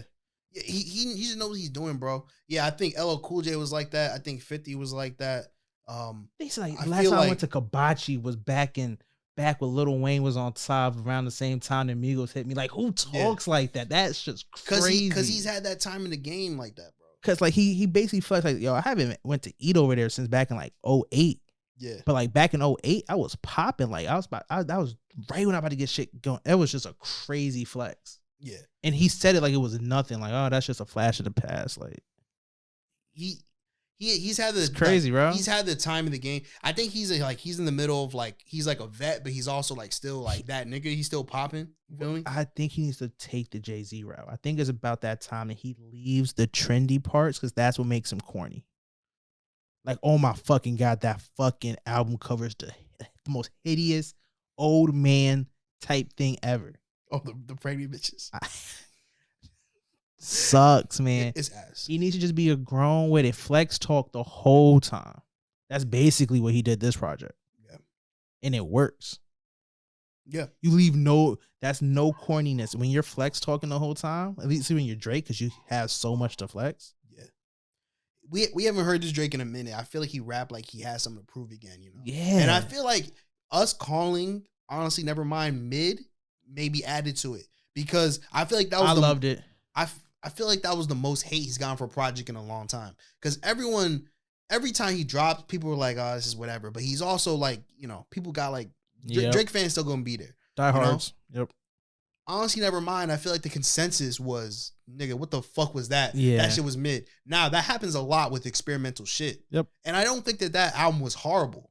It's just, it was like whatever. It's harder for people to do experimental later in their career. That's why a lot of those rappers do it early. Like, oh, my second album is experimental. Just so you're like, get used to the fact that, oh, from time to time, they might throw something weird out. Yeah. But he got all that slander. So I feel like that's a big reason why, you know, he came on this album the way he did. Also, I want to give flowers to Lil Yachty. Because I didn't know that. Lil Yachty supposedly was really hands-on with this album on the production. He has production credits on this album. And supposedly he's been like just working with Drake anyway. So I feel like Lil Yachty has been inspiring Drake. And I feel like that added to how fire about Yachty last pod, man. Yachty might be him. Might be that guy. Yachty might be him, bro. Might be that guy, man. Yeah. I want to go through the track list. So first track was Rich Flex. Like I said, you know, he had his you know, regular Drake flow pretty much. Yeah. He was okay. A little zesty. You saw the trend on TikTok of like how Drake was like when they were recording that song. Yeah. 21's verse was fine, and then that beat switch hit. Drake. That's when I was like, oh, Drake. Oh, he coming. I was like, oh, he gonna be wilding on this. Major Distribution. I want to know how it was recording this shit, bro. Major Distribution. That's another fucking beat switch. Like it started. Yeah. He started being on his singing shit, and then the beat dropped. On BS, one of my favorite tracks, bro.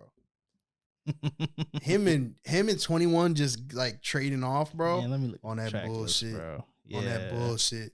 That was really fire. Back Outside Boys was hard. Oh man, that's like one of my favorites, man. Yeah, I feel like you could really hear. I feel like that's where you could really hear the Yachty ad libs, and I think that you could hear. Is that the bro? That's like one of my favorites. I didn't even peep. It sounded like a Yachty song. It sounded like a Yachty beat. It does. It really does.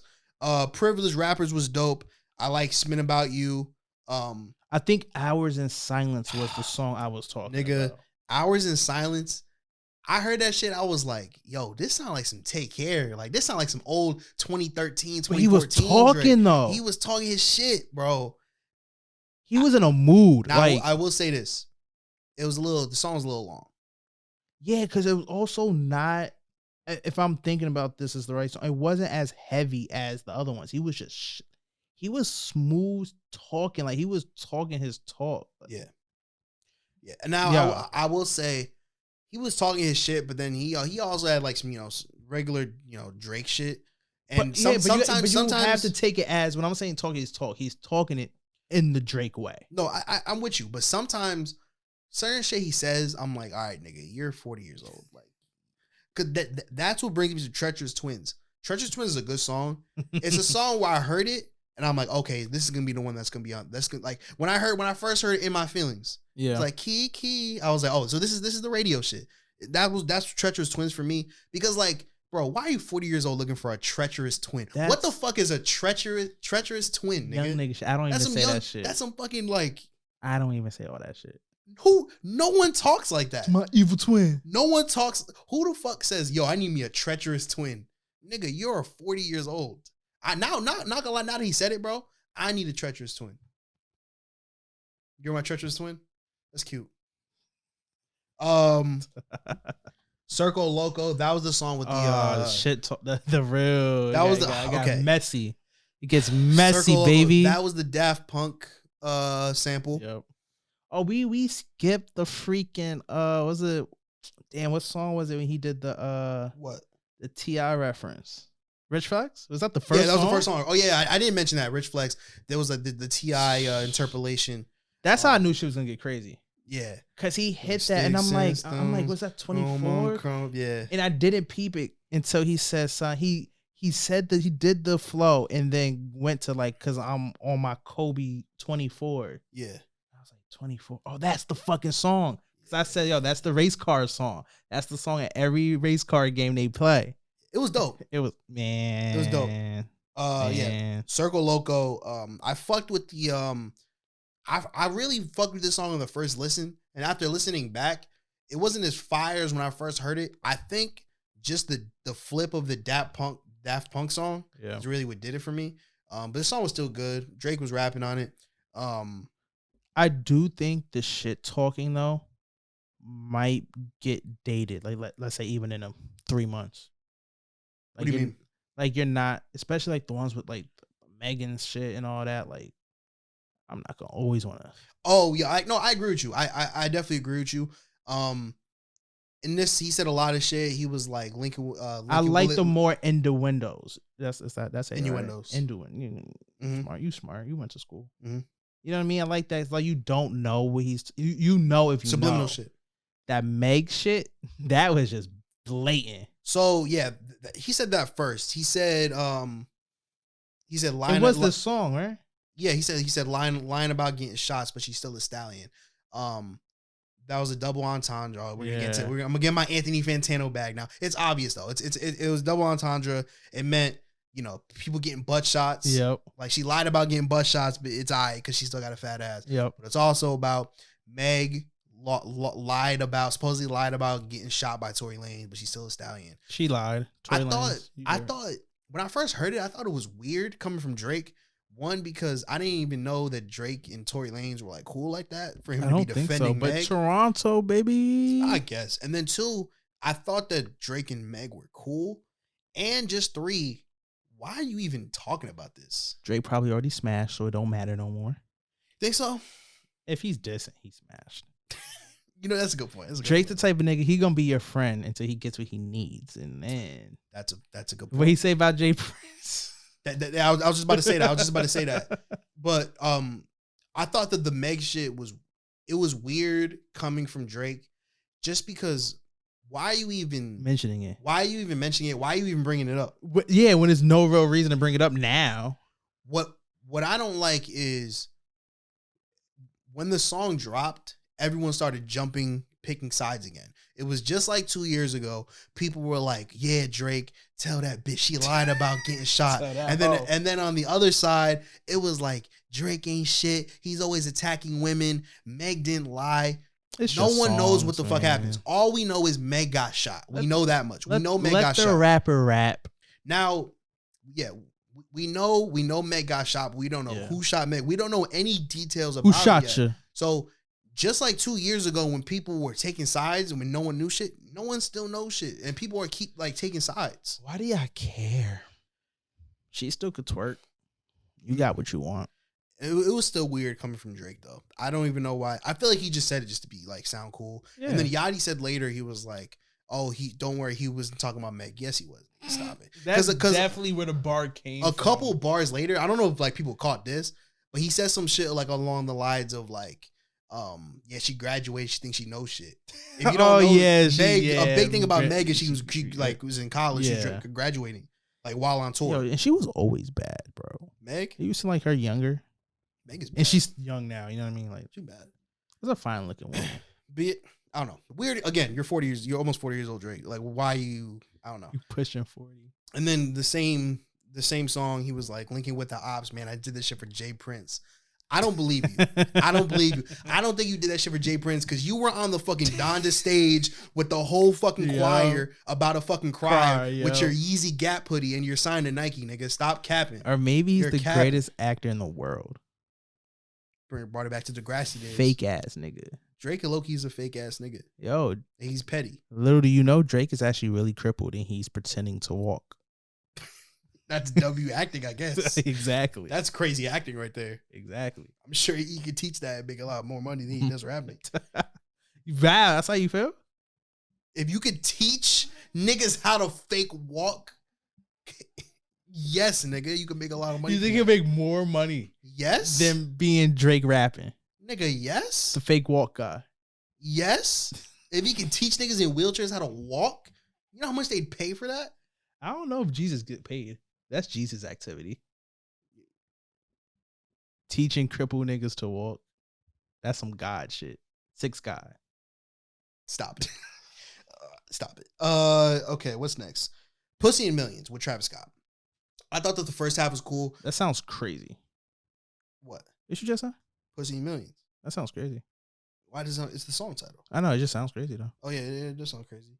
The first half was tough. Also, notice that like I haven't really been like I honestly forgot 21 Savage was on all these songs that I just mentioned. Cause Drake carried, and I love 21. And look, I love 21 Savage. It's not that 21 Savage was bad on these songs. He did his part. He was just 21. He was just 21 Savage.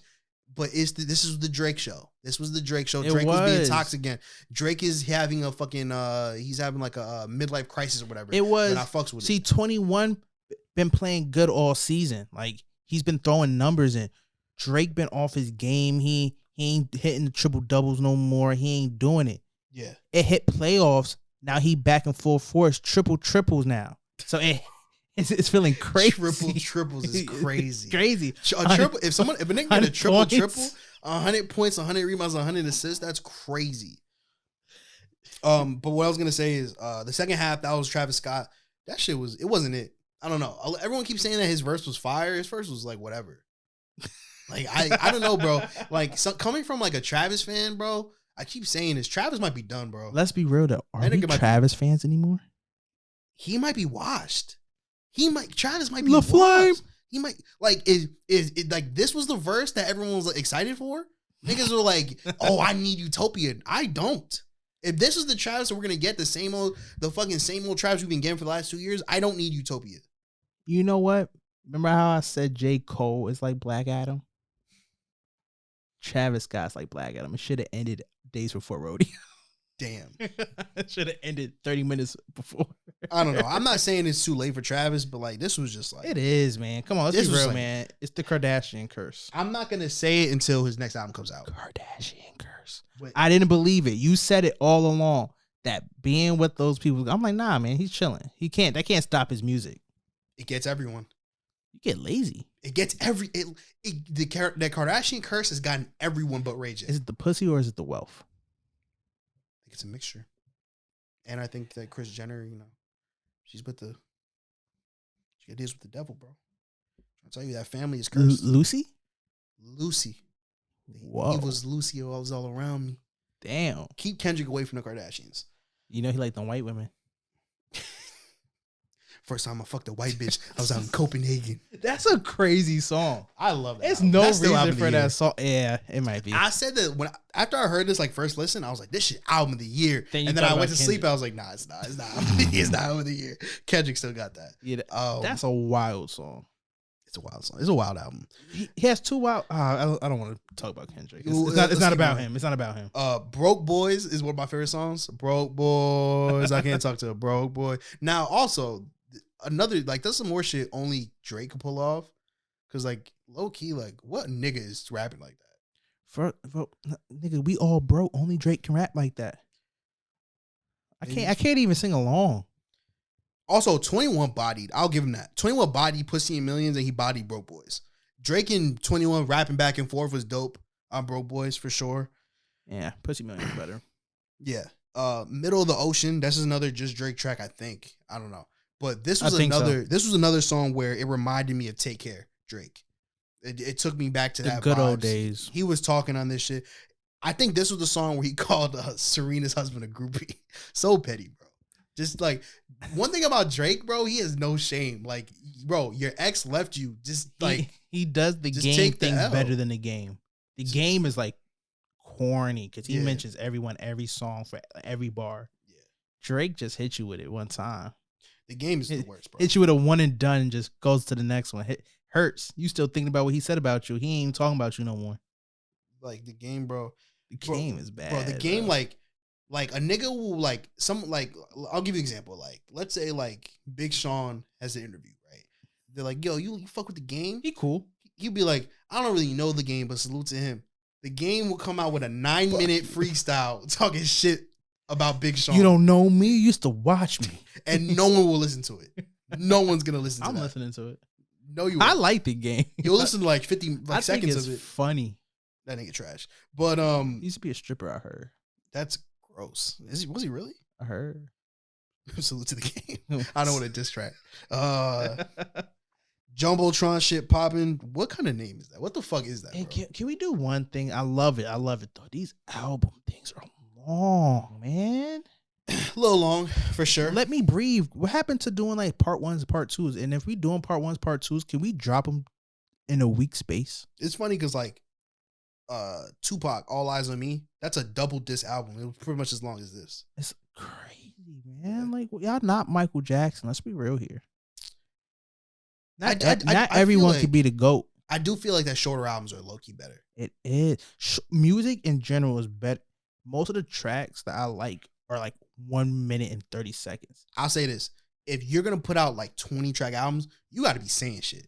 Like Kendrick, Yeah. Kendrick could do that. We keep mentioning Kendrick because he's just him. Kendrick could do that. I feel like I don't want to say his name. You know, respect all the Jews. Kanye could do this. Kanye could do a 20 track, and he barely can now. Donda is way too long.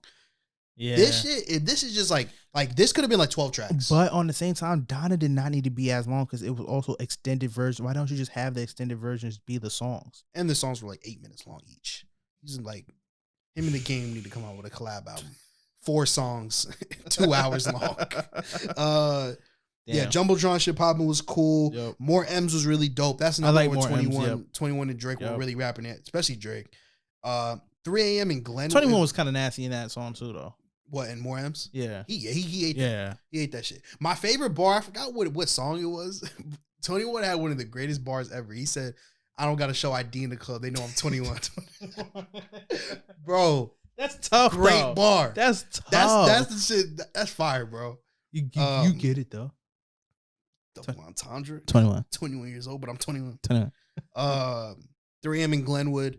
For everyone knows, Drake has this thing where he does like the timestamps, 5 a.m. in Toronto, 4 p.m. in Calabasas. So everyone was expecting like a real like Drake track, and it was just 21 Savage. I think it's kind of cool though. And his flow, my boy London, shout out to London. He brought this up to me. He texted me. He was like, "Yo, do you think Drake wrote that?" Because 21, he sounded like Drake on that. Like he had like the Drake flow. Yeah. I noticed that. I thought that was the point, but saying Drake wrote it kind of makes it a little cooler. Low key. I wonder. I thought that 21 wrote his shit, so maybe he was just like mimicking Drake a little bit. But maybe it was like something like it was Drake's whole idea. Like that actually would be a cool idea. Yeah. I wonder. And then I guess it's fuck me. This is such like Drake. Drake, you could tell Drake be on TikTok. Had to. He had to do one of them. Had to be one of these songs. And that was dope. He picked it close, like, you know. It was a dope outro. As far as the whole album, again, I feel like this was Drake's best performance since If You're Reading This Is Too Late. I feel like he sounded hungry again. Yep. 21 Savage was also there. He was also there. I don't like how you said that, but yeah, he was there. He wasn't bad. 21 Savage was great on this shit. Great supporting character. Great supporting character. Like I said, it's not Shaq and Kobe. It's Kobe and Ron Artest, or Kobe and, I don't want to say Derek Fisher. He's a little better than Derek Fisher. I don't want to say Lamar Odom because Lamar Odom. 21 was great. He was Chris Bosh. Chris Bosh. I even say Wade. Wade was. Don't disrespect like Wade wasn't. Oh, well, all right, fine.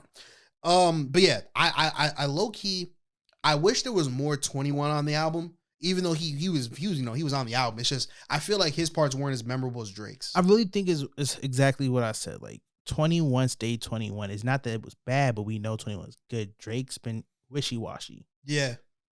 That's true. So yeah, 21's been consistent. This was just like generational. Yeah. Like this was just like a Drake masterclass. It was really like I'm a hit y'all which I grew up on.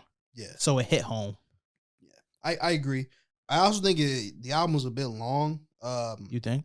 I feel like it could have been like 12 tracks. But I think it's me, man. I'm getting old. Maybe that's what it is. Too many songs. Like I'd be like getting confused. Like which song is what?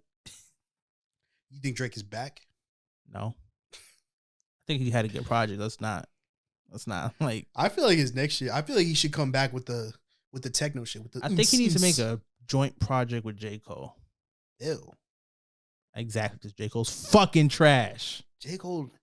You know what? I can't even argue with you just because like he's so like low key. Like just a minute. There's been reports that his next album is gonna be his last, and then he's retiring. Good. And I can't. And my thought of that is like, no, J. Cole can't retire. And then I think low key he should, because Cole's last couple albums, it just don't hit like that. J. Cole on features don't hit the same as he just keep albums. Doing. He should retire and do some freestyles. You know what's sad? Last podcast with my boy Joe on, I compared J. Cole to Lil Baby. And the reason why I compared the two is because they both are the same, in which obviously they don't, they're not this, they're totally different. Mm-hmm. But one's actually a good rapper. Don't do this. We're not gonna do this. We're not gonna do this right now. This is not what we're doing. I'm saying they're both the same, in which they spaz on features. They'll body anyone. Whoever song it is, they're gonna body you in a feature. Yeah, but they projects. But when the projects come, it's repetitive. It's the same old shit. It don't hit the same. It don't hit the same. J. Cole, I don't know. He needs to. I don't know if he needs to take more risks. I don't know if he needs more features. I don't know what it is, but his album is not the same. He needs to go broke. He's not hungry. I feel like that nigga. It's sad to say. I think he's just happy. I think that nigga is just content with life. It's the, and you know what? Chance the Rapper syndrome. If you're an artist, bro. If you're not suffering, if you happy, if you're content, the music not gonna hit. Either your homie still in the trenches, good music. You on drugs, good music. You're depressed and suicidal, good music. Maybe that's why Kanye's music is so good, because he's fucking insane. Because he's fucking crazy. And guess what? Kendrick Lamar, why is his music so good? He was cheating on his wife. Well, his music is so good, he has a mental disorder. He likes white women. That's a mental disorder. White womenitis. I might have it.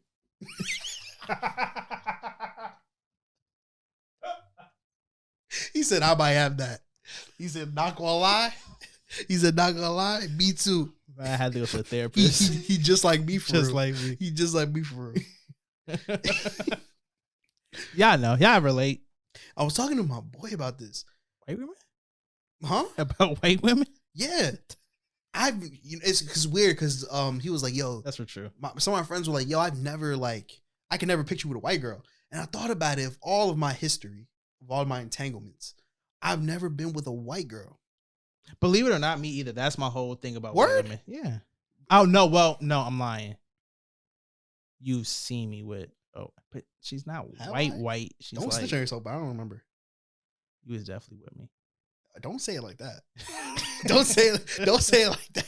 I don't like how this is sounding. This is I coming pinned you up with someone who you didn't want to be with. Oh my God. Oh yeah, she was white, wasn't she? That was a long time ago. I know, right? That don't even count, right? After a certain amount of years, it don't count. No, but that's what I'm saying. It kind of counts because I've never even like kissed a white girl, nothing like that. Definitely Latina, black. Because that's what they had. No, this is a weird. I don't want to make it like. I'll even like even Asian, like I've done like, but never like I've never hooked up with a white girl. And there's nothing against white girls. I wouldn't be opposed to it. It just never. I wonder happened. if it's good. I think one of the lucky fans should just like let me do a little experiment, find out if it's good. I rate it on the show. That's wild. Head game was trash, but she really picked it up in the fourth quarter. Exactly. I pitch an at. It's not even my. Why are you coming on my show and shouting out these? You know what? Let me chill. I was about to say something crazy. You could be Pimp Daddy Just. I was about to say something crazy. Bro, chill out, bro. I respect women. I respect women. I think pimps respect women. I blew $500,000 on a bitch. I'm a feminist. Pimps were the first business to push the women first. All right, we're done. Her loss. All right, moral of the story. Great album. Shout out to Drake. Shout out to 21. Shout out to Lil Yachty. And why is it her loss? Because she's a girl. Yeah. Why can't it be his loss? Because I don't understand the question. Why is it got to be her loss? Why can't Drake take the L? You're such a beta, bro. What you mean? You need to listen to more Andrew Tate. I do. You didn't listen to more. I play chess all day. I play chess every day. No, it sounds like you're playing checkers. That was a good one. That was a good one. It sounds like you're playing checkers. You need the red pill. That's what you need. That's what I don't pop pills. Oh, okay, damn. Okay, damn, nigga. Okay, damn. It seems like I triggered you, so we'll just move on. We'll just move on. Yeah, move on, bro. It's okay. It's all right. I understand. We all have a past, bro. It's okay. Oh man. Okay, let's move on to fucking. Oh god, this is a perfect way to move on to. Let's move on to some nerd talk. Was it a perfect way?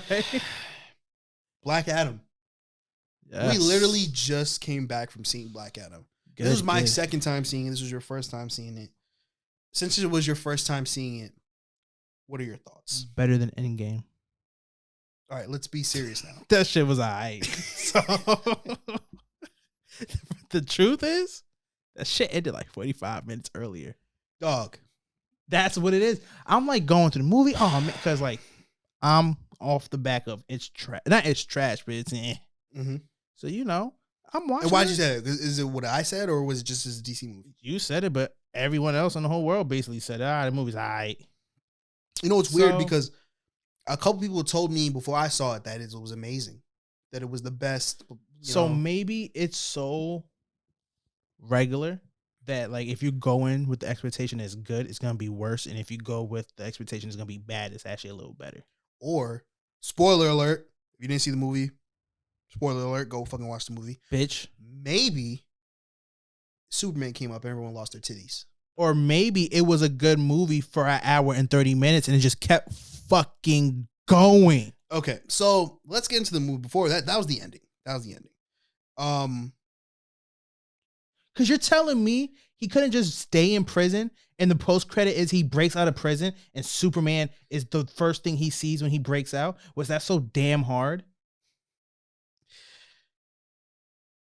Okay. Did you have to build the whole movie on Hawkman's gonna die for it to be a switch out and have Dr. Fate, one of the coolest characters there, die to still have the same scene of Hawkman dying? Because I don't know how he fucking knew that was gonna be the reason he died. For him to not fucking die. Let's slow down. Let's take a breather. Sorry. You skipped right to the end. We didn't even talk about the beginning of the movie yet. Nigga skipped right to the end. This nigga disregarded the whole that shit should have never happened. You know what should have happened after the hour and 30 minutes? When the shit kept going, the Flash should have popped up and said no. And he should have ran in the path and that shit should have never happened. What did I tell you before the movie started? I said that shit was mid, and what did I say? The ending didn't make sense. That's exactly what I told you. And was I right? Yes, I was fucking It right. just got worse and worse. I'm telling you, he went to jail. Well, got locked up. And it just got worse and worse.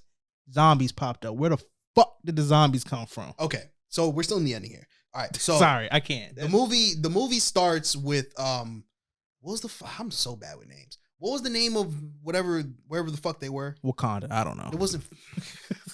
It was something with a K. Kahndaq or some shit like that. You're doing better than me, man. Some shit. It was some shit like that. Black Adams. Black Adams home. You know. Kahndaq, I think. Some shit like that. So it was back in time before the pyramids, all this bullshit. The fake out was nice. Yeah, that was nice. So it started off with a bunch of people being enslaved, blah, blah, blah. Ends up like the story of the origins of Black Adam. This kid is about to die. He disappears, becomes Black Adam, blah, blah, blah. And then he killed like the evil king or whatever. I'm paraphrasing. And then he gets sent away. Yeah. Right? Flashback, going back to current time. There are these people looking for the crown of the evil dude that Black Adam killed. I'm speeding past this. They find the crown. People end up trying to kill them. Before that, the lady that was looking for the crown. This is a really like trash like summary of this. She like summoned Black Adam. She said Shazam. Black Adam came back, killed a bunch of niggas. Boom. From then on, I think the action was the main point of this movie, though. Yeah, I agree. I'm just trying I loved how it felt because I don't know, it was just the way the theater was in. Man, every time Black Adam did anything, it felt so powerful. Like the vibrations and we were in like Dolby Atmos with it. That's what like the seats move and shit. Yeah, but it felt like mostly with him, it shook hard. Like he could be doing something light and it's just heavy. Yeah. So I remember when I first saw Black Adam, I was like, wow. I thought that's another thing I told you when before we saw it. I said the action's really good. It was kind of gruesome and not like where there was a lot of blood because there wasn't really any blood. It started off gruesome, especially when he electrocuted the dude to the bone. It reminded me a lot of Mortal Kombat. Yeah, I'm like, what the fuck? Yeah, like that was really dope. They bodied the look of Black Adam. They did. Both suits. All three suits. Yeah, his suit was really, really fire. Like the Rock look, he looked dope in that shit. He does look. He looks like Black Adam. Yeah, it's and that you want to hear a hot take? What? It's his version of Scorpion King. It's another Scorpion King movie, man. Basically, he just don't got that long ass wig. Exactly. He could just be bald now. He could just be regular Rock, and he's bigger. He's bigger now. He's one big ass muscle. But the CGI and the effects in this was crazy, bro. Yeah. Like that first big fight scene where it was a bunch of dudes outside and it was the whole bunch of explosions and the lightning bolts. Yep. That was really dope. Similar to like the Quicksilver scenes in X-Men where he was like slow motion shit. No, I think it was supposed to. Well, yeah, it was similar to that. It's supposed to mimic the Flash's thing, and I thought it was kind of cool because I think the whole thing with Shazam's is they got the mixture of a lot of gods. So who's the god that runs fast? Forgot his name. Yeah, it's in one of the letters of Shazam. Mm-hmm. That's what it is. It's the letters of the gods or whatever. So he has this. I forgot. I'm like, yo, why is he so fast? But I forgot that they have super speed. Yeah. So it was cool because he was like moving the bullets and yeah. That was really dope. And then he ended up saving the lady, and DC loves to do that random Rock thing, while they start killing niggas. Yeah, because it was what was that? I don't know. You know that. You know. It's always like it's a couple of those songs that's like real DC, real Zack Snyder. Yeah, that was a dope moment. And then they ended up shooting him with a rocket filled with, was it like Ethereum or some shit like that? Yeah, it was whatever they started using. Mm-hmm. Yeah, I think it was that. And then that actually hurt him. So the lady that he saved ended up taking him back to the crib. You know, she wanted some of the people's strudel. Yep. And then, so he ended up waking up and the kid was there. That kid was fucking annoying. I don't know. Call me a villain, whatever. I wanted that nigga to die. Wow. I hated that kid, bro. That kid was so obnoxious. And Justice is like notorious kid killer. That's no, crazy. don't. I wouldn't say all that. I'm just saying that I think DC movies are so fucking corny. And I feel like he took the brunt of that with such corny ass dialogue. Well, you want to know my whole take? Why the fuck were they even in this movie? For comedic effect. And I guess to like, and what is The Rock's connection with these niggas? Like, I'll get into move the fuck out my way. I'll get into it more as like the movie ends, but so I'm trying. Where were we? Oh yeah, he woke up. Yeah.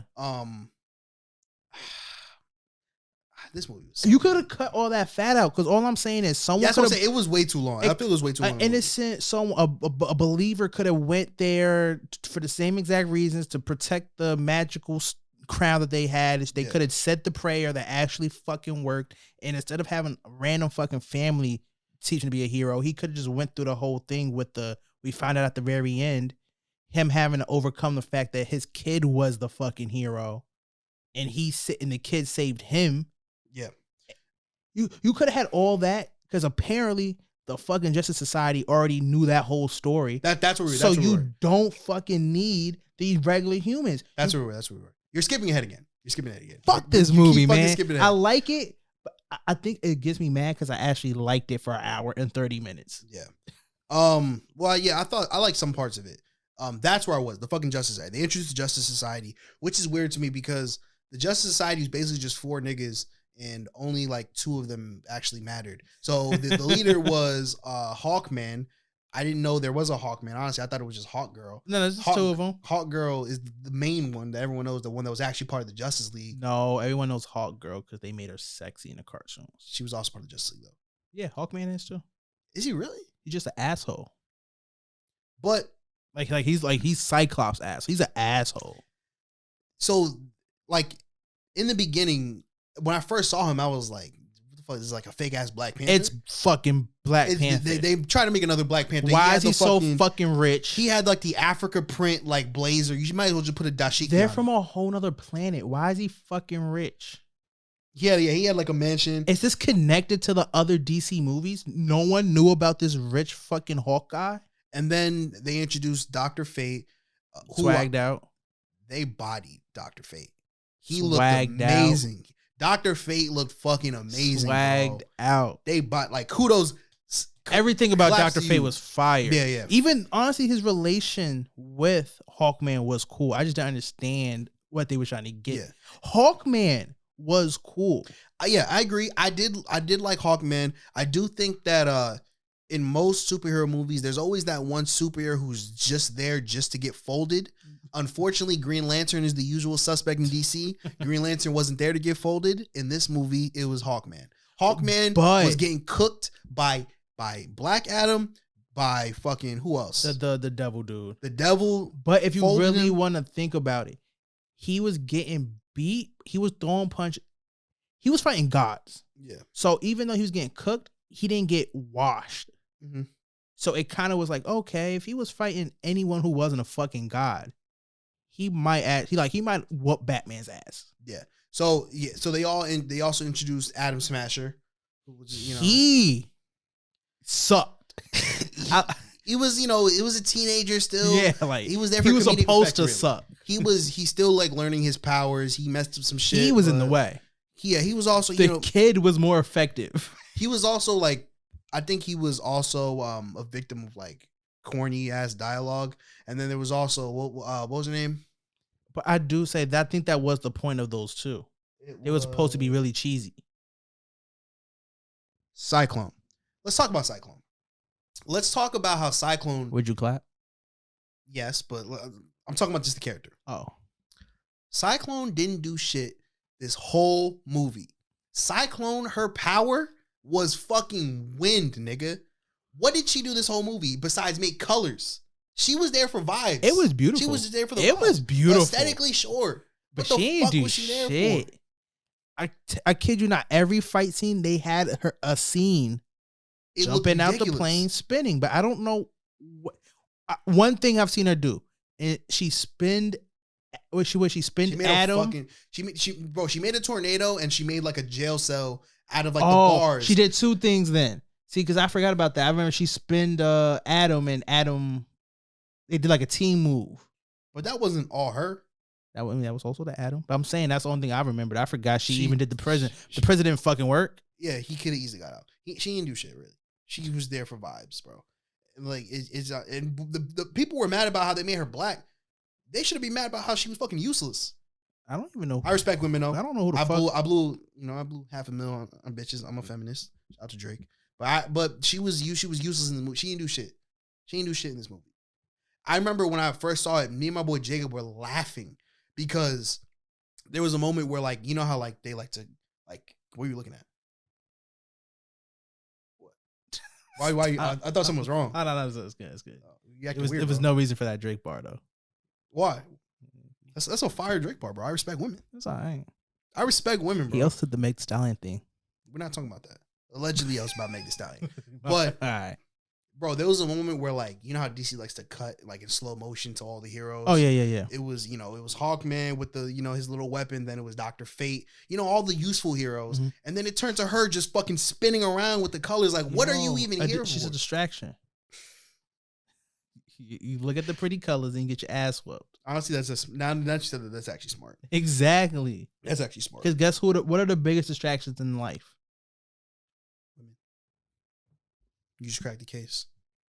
Let's move on. We didn't even get to the end. Fucking it. We're like in the middle of the movie. Cause the end should have never fucking happened. We should actually never talk about the ending. So basically, what happened was he goes to jail. The movie ends and Superman comes. So, the nigga. So in the beginning, with the main girl, what was her name? Iris. Yeah. What was her name? I don't know her name. I don't even remember her saying that. Her name Isis. All right, I'm not even gonna get into that. I'm not even gonna get into that. So the main chick, she was looking for the crown with Sabak, right? Or it was like, why did I think the grandmother was gonna have some type of connection? I don't know. They never answered why the grandmother had that rock to begin with. I'm trying to get through this. He ends up being evil. He's looking for the crown too. He ends up taking the crown. He ends up being the last descendant of the king that Black Adam killed. Which I don't get. Why he wanted the crown. I don't understand how. What do you mean? He's just a descendant of the nigga. You're telling me his wife or kids wasn't in the fucking room with the throne and shit? Or was it in the radius of where he blew the whole guy? Didn't he destroy like the temple? He wasn't there? They were on vacation. Nowhere near there? They were on vacation, maybe. I don't know. Didn't he like ruin? Didn't they say like he destroyed the whole damn town? And they had to build it from the ground up? He destroyed that building. And the ceremony. And they wasn't in the building with their father with the throne. They were on vacation, maybe. I don't know.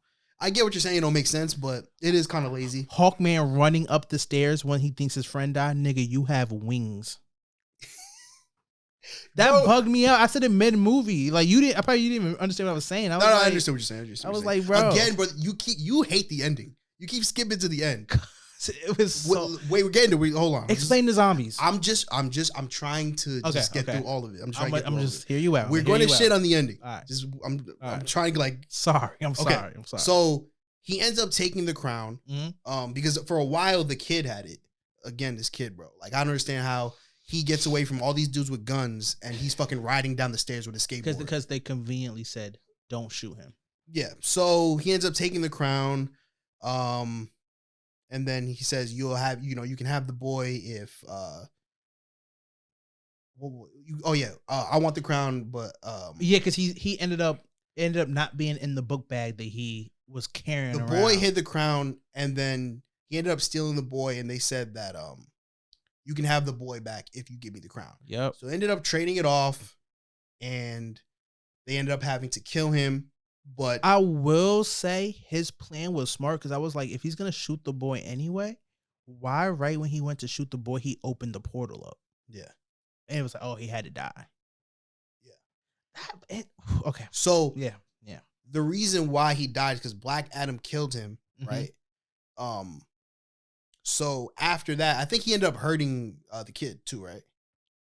Yeah, because, they try to say in the beginning of the movie, They explained it like, oh, he blew up the castle blew up because of the fight. You come to find out the castle blew up just because Black Adam basically couldn't control his powers. Yes.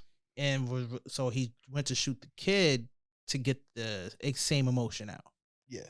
So he can like blow up everyone. Most important because he needed to die to get whatever power. Yeah, exactly. Thank you. Yeah. So then at that point, that's the point where he explained that in the beginning it wasn't his so his son became Black Adam. That was very nice. Yeah, I fucked with that. It was kind of different. They ended up revealing that his son was the original Black Adam. Yeah. So they ended up killing the kid's mom, and then they ended up injuring him. Yeah. So to save him, his son gave up his powers and gave it to his dad. And then shortly after, he ended up dying. Yeah, that was the one thing when the movie was going, I was like, damn, they just want him to be like Shazam, because Black Adam's supposed to be an older person, not a kid. Mm-hmm. So I was like, damn, okay, I understand they made it a kid because, Shazam's a kid, whatever. But then the fake out of, yeah, the kid was it, but we're still doing the actual story, and it's the father. Yeah. And I thought, and it was cool because I was like, I realized in the beginning too, I was like, why didn't they show the father's face? It was such a random thing, like they shadowed the father right in the conversation. I'll give them props for that. That didn't, it made sense. It was a cool little fake out, because it was a fake out like, oh, you thought it was one thing, but it's really the true origins. Mm-hmm. And he ended up saying Shazam. He ended up giving up his powers. And then they ended up putting him away in like this chamber where he can't speak. All right. This is where I got one more critique about that though. Yeah, it gets dumb basically right when he says Shazam. Yeah, because truthfully, should have said Shazam and he should have been sick and start dying. True. That's true, because how much time has passed, right? Yeah, and he's sick. That's why he gave him the power. So if he says Shazam, he's back to being sick. Just like how they showed it in the commercials, the kid that's paraplegic. Mm-hmm. He says Shazam, he's not, but when he says Shazam and he's back to being normal, still paraplegic. You still have problems. More lazy writing. Yeah. So at that point, that's when they put him, like, it was like underwater. They put him in the chamber. Made sense. You can't say Shazam if you're underwater. Now this is where it gets dumb, because then we find out that Sabak, we find out his plan. So he ends up. I'm gonna let you go off, and I'm gonna hit you with one thing that pissed me off about the whole thing. He ends up turning into this, like, it was like the demon of Sabak or some shit. Yep. And he ends up, he wants, the throne, mm-hmm. that he thinks he deserves. And at that point, throughout the whole movie, okay, Dr. Fate sees this yep. vision of Hawkman dying. Yep. Right. And he thought that was the only way that it was going to happen. But then he said there's another option. On the plane, right? Yes. Okay. He thought there was another option.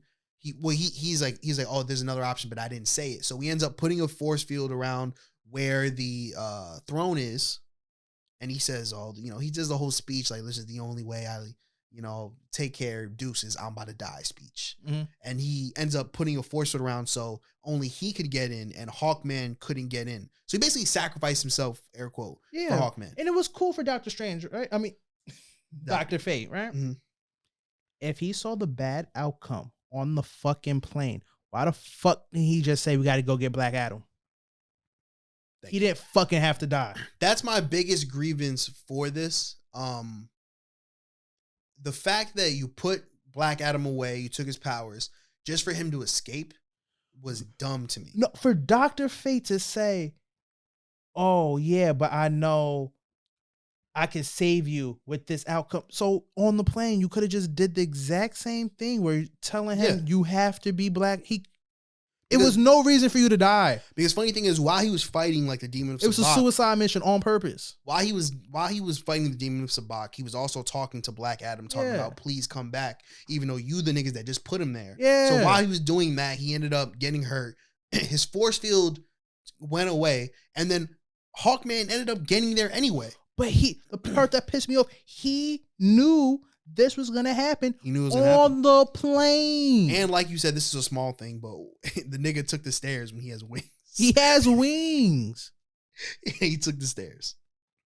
So then, obviously Hawkman gets there, but he gets there too late because they kill. And then in the movie, they say you can't touch the fucking helmet. And right when this nigga dies, what they do? Touch the fucking helmet. Touches the helmet. And convenient, right when he's done, the helmet disappears. And you know what's funny? the scene where that Dr. Fate sees the whole time of Hawkman dying. Yeah. It ended up happening anyway, but it wasn't really Hawkman dying. It was just Hawkman using the helmet of Dr. Fate to do the same thing that Dr. Fate doesn't have, just multiple clones of himself. So he didn't really die in the first place. So Dr. Fate didn't have to fucking die. Well, honestly, low-key he did, because if that was the only way, how was he going to get the helmet? All I'm saying Dr. Fate is there? Doctor Strange wouldn't have died. So wait, so now is Hawkman just going to be Dr. Fate now? No.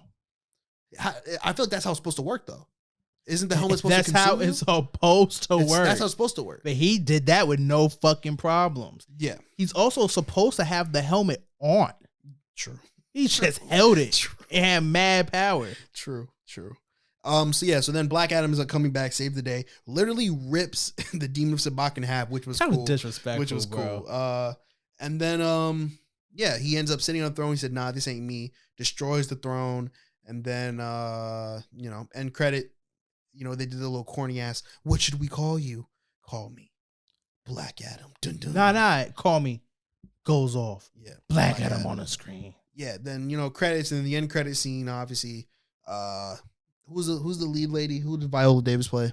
Superman? Viola Davis?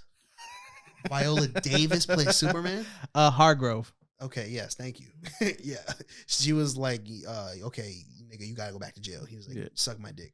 Destroys the I'm speeding through this. That's the gangster way it went. He destroyed the fucking little TV that's randomly in the desert. Yeah. And then Superman pops up.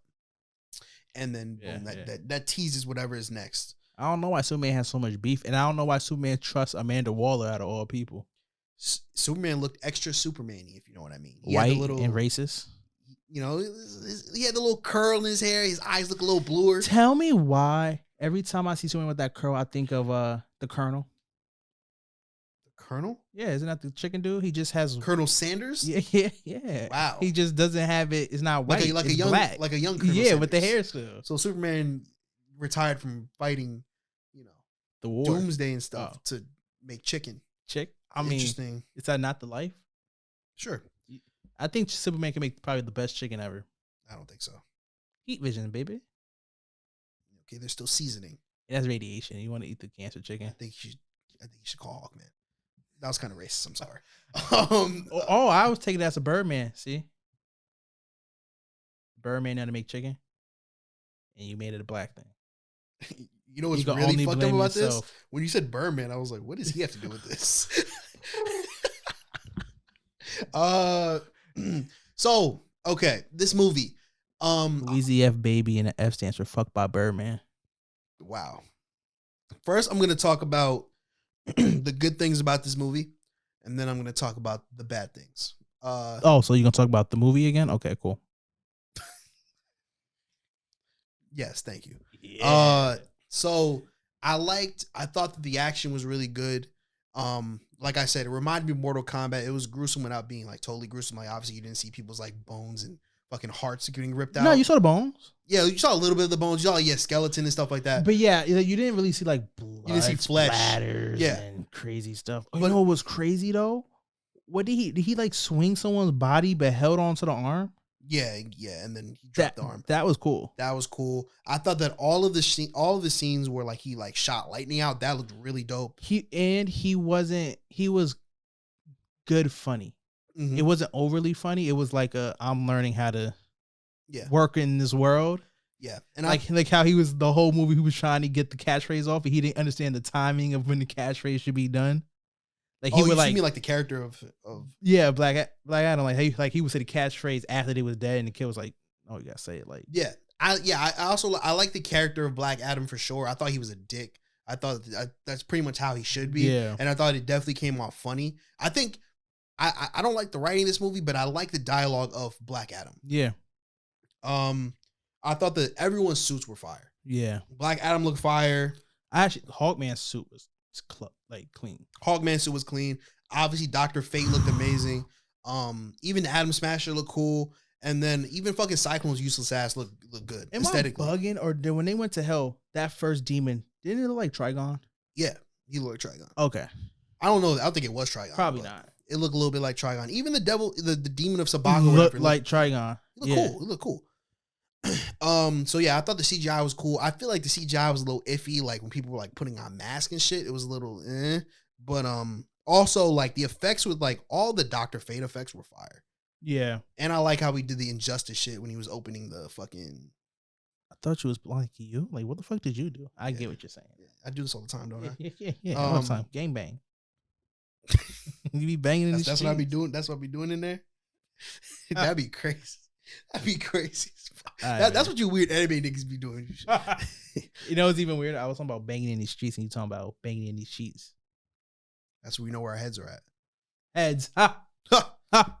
All right. What you talking about? Yeah. Like I said, the action was dope.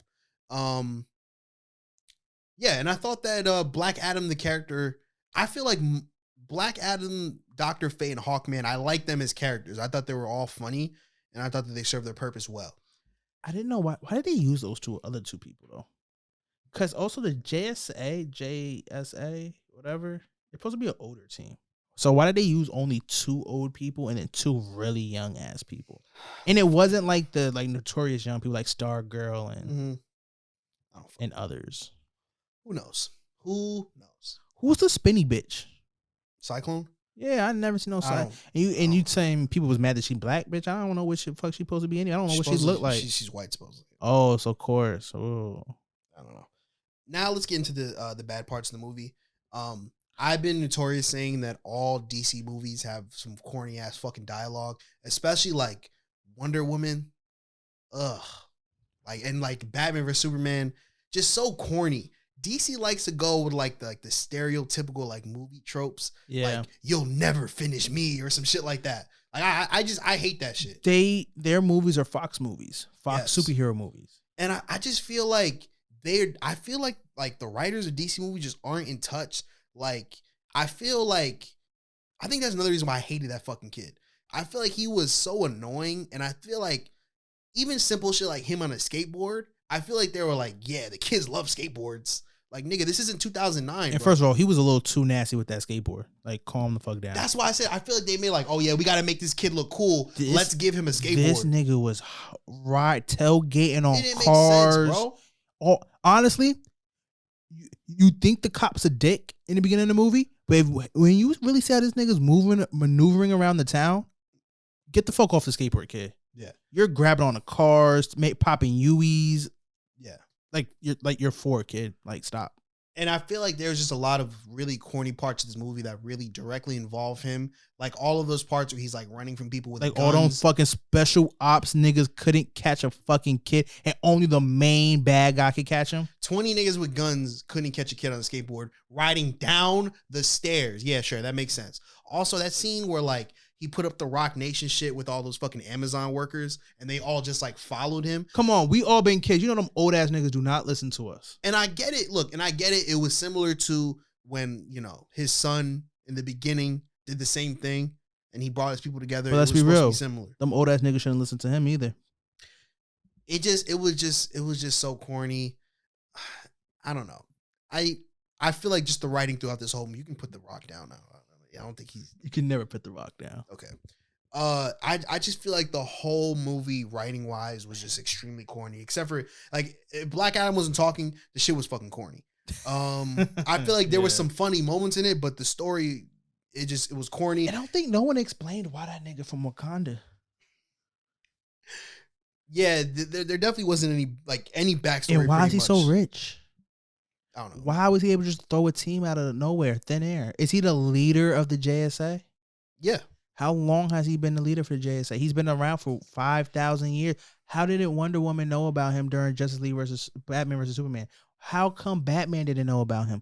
Where the fuck was Hawkman all this time? With all his fucking money and resources, apparently. And why does the alien have so much money and resources? And why is the alien taking orders from Amanda Waller like he's part of the Suicide Squad? Because apparently he's not. And why is Superman listening to Amanda Waller on command? You have valid points. She said, don't make me get Superman when I need to. He said, do it, bitch. And the whole thing is you have to step outside of your place. He said, try me. He did not take one step out. And Superman said, hey, we got to talk. He was niggas was already because he knew what the answer was going to be. What do you think? Black Adam was going to be like, all right, fine, I'll go back to jail. I really feel like you could have said nothing. I don't think he has any desire to go anywhere else. The holes are there. Yeah. I think the movie should have ended 45 minutes. Yeah, I'm with you there. I feel like along with the writing being corny, I feel like the ending definitely didn't make sense. I feel like the movie had like 4 different endings. And I feel like the movie was also too long. So after when the movie should have ended, it just kept going for like 30, 40 more minutes. And we're just like, all right, get to it. And I feel like they pump fake with endings so much that by the time it got to the real ending, it was like whatever, you know? You know what I think would have been cool? First of all, don't fucking kill Dr. Fate. Yeah, that was unnecessary. I think you could have locked the Rock up. And I think what you should have did was not fully say the true ending of not the ending, but the origins, allude to it, and then when he gets locked up, and you could have had like Hawkman, because at the end of the movie anyway, Hawkman and Black Adam are like friends or whatever. So they could have when he's getting locked up, you could have been like talked about it, and it could have ended with you seeing the true beginning. And then you could hit the post credit where Black Adam breaks out, and then you see Superman. I would have actually really fucked with that. Because it could have ended with like, okay, whenever he do come out, he's gonna turn over a new leaf because he talked about how his son is. Mm-hmm. The nigga came back, killed the fucking devil, did a bunch of you still haven't explained where the zombies come from. Yeah. Why? True. That was another corny part where like the mom and the kid. Why wasn't the zombies mopping the regular humans? That's what I'm saying too, because it was like the mom, the kid, and the rest of the fucking factory workers or whatever the fuck they were doing. Not one body. Regular ass civilians not supposed to watch zombies like that. Not one body lost. I don't know. But yeah. So the ending definitely didn't make sense. The movie was too long. It was corny, but there was some good aspects to it. I thought most of the characters were thought out. I really liked the Rock Body's performance. Rock Body. Get it? Yeah. Also, he ain't back at the end. Everybody knows he's supposed to fuck the bitch at the end. What the fuck? He was supposed to lay up the smack it down on her, but he didn't. He was just like, I'm gonna smash this throne. He smashed the throne instead. What the fuck is you doing? You know why he smashed the throne? Because y'all niggas been watching the throne. Yo, niggas were saying that her loss is better than Watch the Throne. Yeah, they dragging a little bit. I'm not gonna lie. That shit ain't got no song better than No Church in the Wild at all. Facts. But yeah, this movie, moral of the story, the movie was mid. You know what? Mid-pack. Chilling on a weekday. It's on HBO Max. I'll have it. You never seen it before. Or you just want a little action. It's better than Fast and the Furious. It's better than Fast and the Furious. It's better than, you know what? I'll say this. It's not the worst DC movie. It's definitely better than that garbage ass second Wonder Woman movie. It's better than Batman vs Superman. I will say Shazam is having a very bad lore of movies though. Shazam was bad, bro. I didn't fuck with Shazam at all. And then that second one, that shit looked ass. But I feel like I'd put it in like the Aquaman range where it's like, it's not that bad, you know? I don't think that man should be Aquaman. He looks like Lobo to me. Oh yeah, that nigga. Maybe Roman Reigns will be Lobo. Who? You know Roman Reigns is. I don't know. Fucking who's that? Okay. Oh, The Rock's cousin. Yes, The Rock's cousin. Oh, you should have said. Mike almost fell.